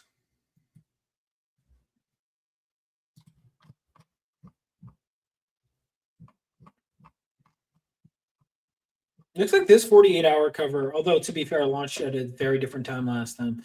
This 48-hour cover doesn't seem to be as popular as the last one. Which is weird because the last one was very low effort. It was literally just a different color scheme. I was like, yeah, whatever. I'll just make this 48 hours to bring more money. And it ended up being a one that people just loved. This 48-hour cover, it's all right. It's doing all right. Hold on. Let me see real quick.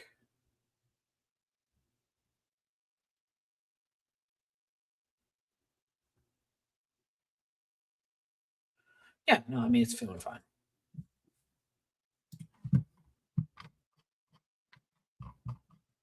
Let's see. Yeah, we got... I'm excited. I think we can hit... Let's see how far we can get with this. I'm willing to bet.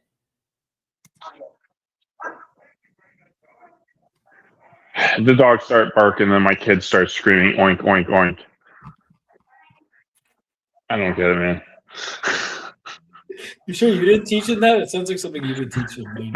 He's watching some like piglet show started auto playing after Dino Dana. Dino Dana, what the hell is that? Dude, he's obsessed with Dino Dana. Dino Dana? Yeah. Sounds kind of cringe. Or what were your favorite kid shows growing up? Barney was slapped, obviously. Look like a Barney kid. Power Rangers, of course. Of course. Great show. Yeah, he's watched all of the first series. What about what? Like when I got a little bit older, or what? I'm trying to think of what let's see what else was good. Dude, there were so many good. I had a lot of them that I watched. Hey, I have a question. Yeah. Did you ever watch Roly Polioli? No. You don't know Roly Polioli? I thought about this. I had not thought about this show for years. Well, was that around my generation? I'm a generation older than you, man. Let's see. 98. Never mind. Yeah, no, I was not watching kid shows in 98. There's a big difference between when we watched them. I was watching probably Digimon at that point, bro. Digimon, Digital Monsters. I watched Pokemon more. Pokemon's pretty good. Oh, bad answer, dude. Digimon slaps. Dude, what's wrong with Pokemon, man? No, nothing's wrong with Pokemon. It's just Digimon slaps way harder, dude. You're entitled to your opinion on this matter, I suppose. Yeah. Correct opinion? If you say so. Guys, how old are you, man? What's the one that wants to know? I'm in my 30s.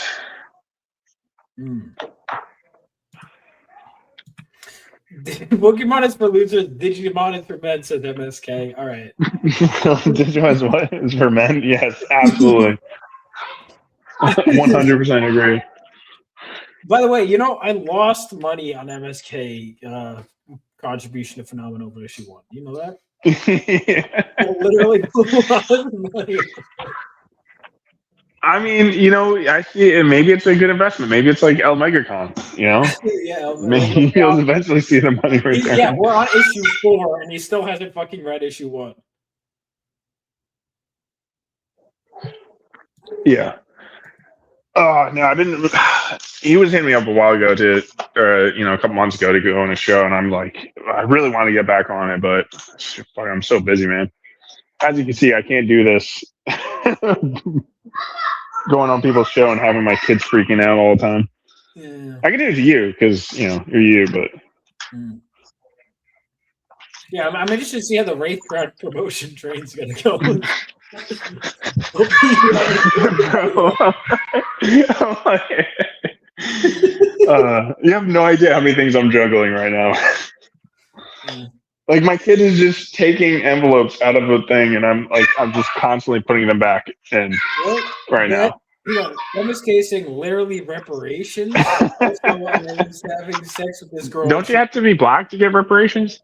MSK, are you black or are you? Because he always says he's white, and he's not. I don't know, dude. MSK is. I was on his show yesterday, and he just kind of when he talks, I just kind of have to go. All right. All right. So I think let's see. I'm gonna go to John's stream in a little bit. All right. Yeah, you go do that. I'm not reading that fucking comment, MSK. That is what comment. Damn it. All right, everyone. If you're not subscribed, make sure you do so. I'm gonna head on over. Thank you so much for the 75 backers. Head on over to John's channel. Show him some love. I'm gonna continue the conversation there. Peace out, guys. Can you rate him? No. What I'm gonna do is I'm gonna put the link. Why don't you? Do you haven't have it set up or whatever? No, because I didn't. No, I didn't really plan. I just was like, shit, I'm gonna launch. Dude, the planning. I mean, you should be able to just set it up on the go. Well, I use that rating feature is really good. I have to join the back room first. I have to end my stream so I can join his stream. Yes. All right. Well, have fun. I will. All right. Been fun. Good talking to you. Wraith Crowd. Yeah, have a good one. Yeah, Wraith Crowd. Admiral Austria. Let's go. And I'll be back on this channel soon. Bye. My name is Miles Hanksley. I am Galvanite. My names are synonymous with failure because that's all they know. They don't know how hard I've worked since the reactor. Today, I will prove that I'm not a failure. I am worthy of joining Phenomenova.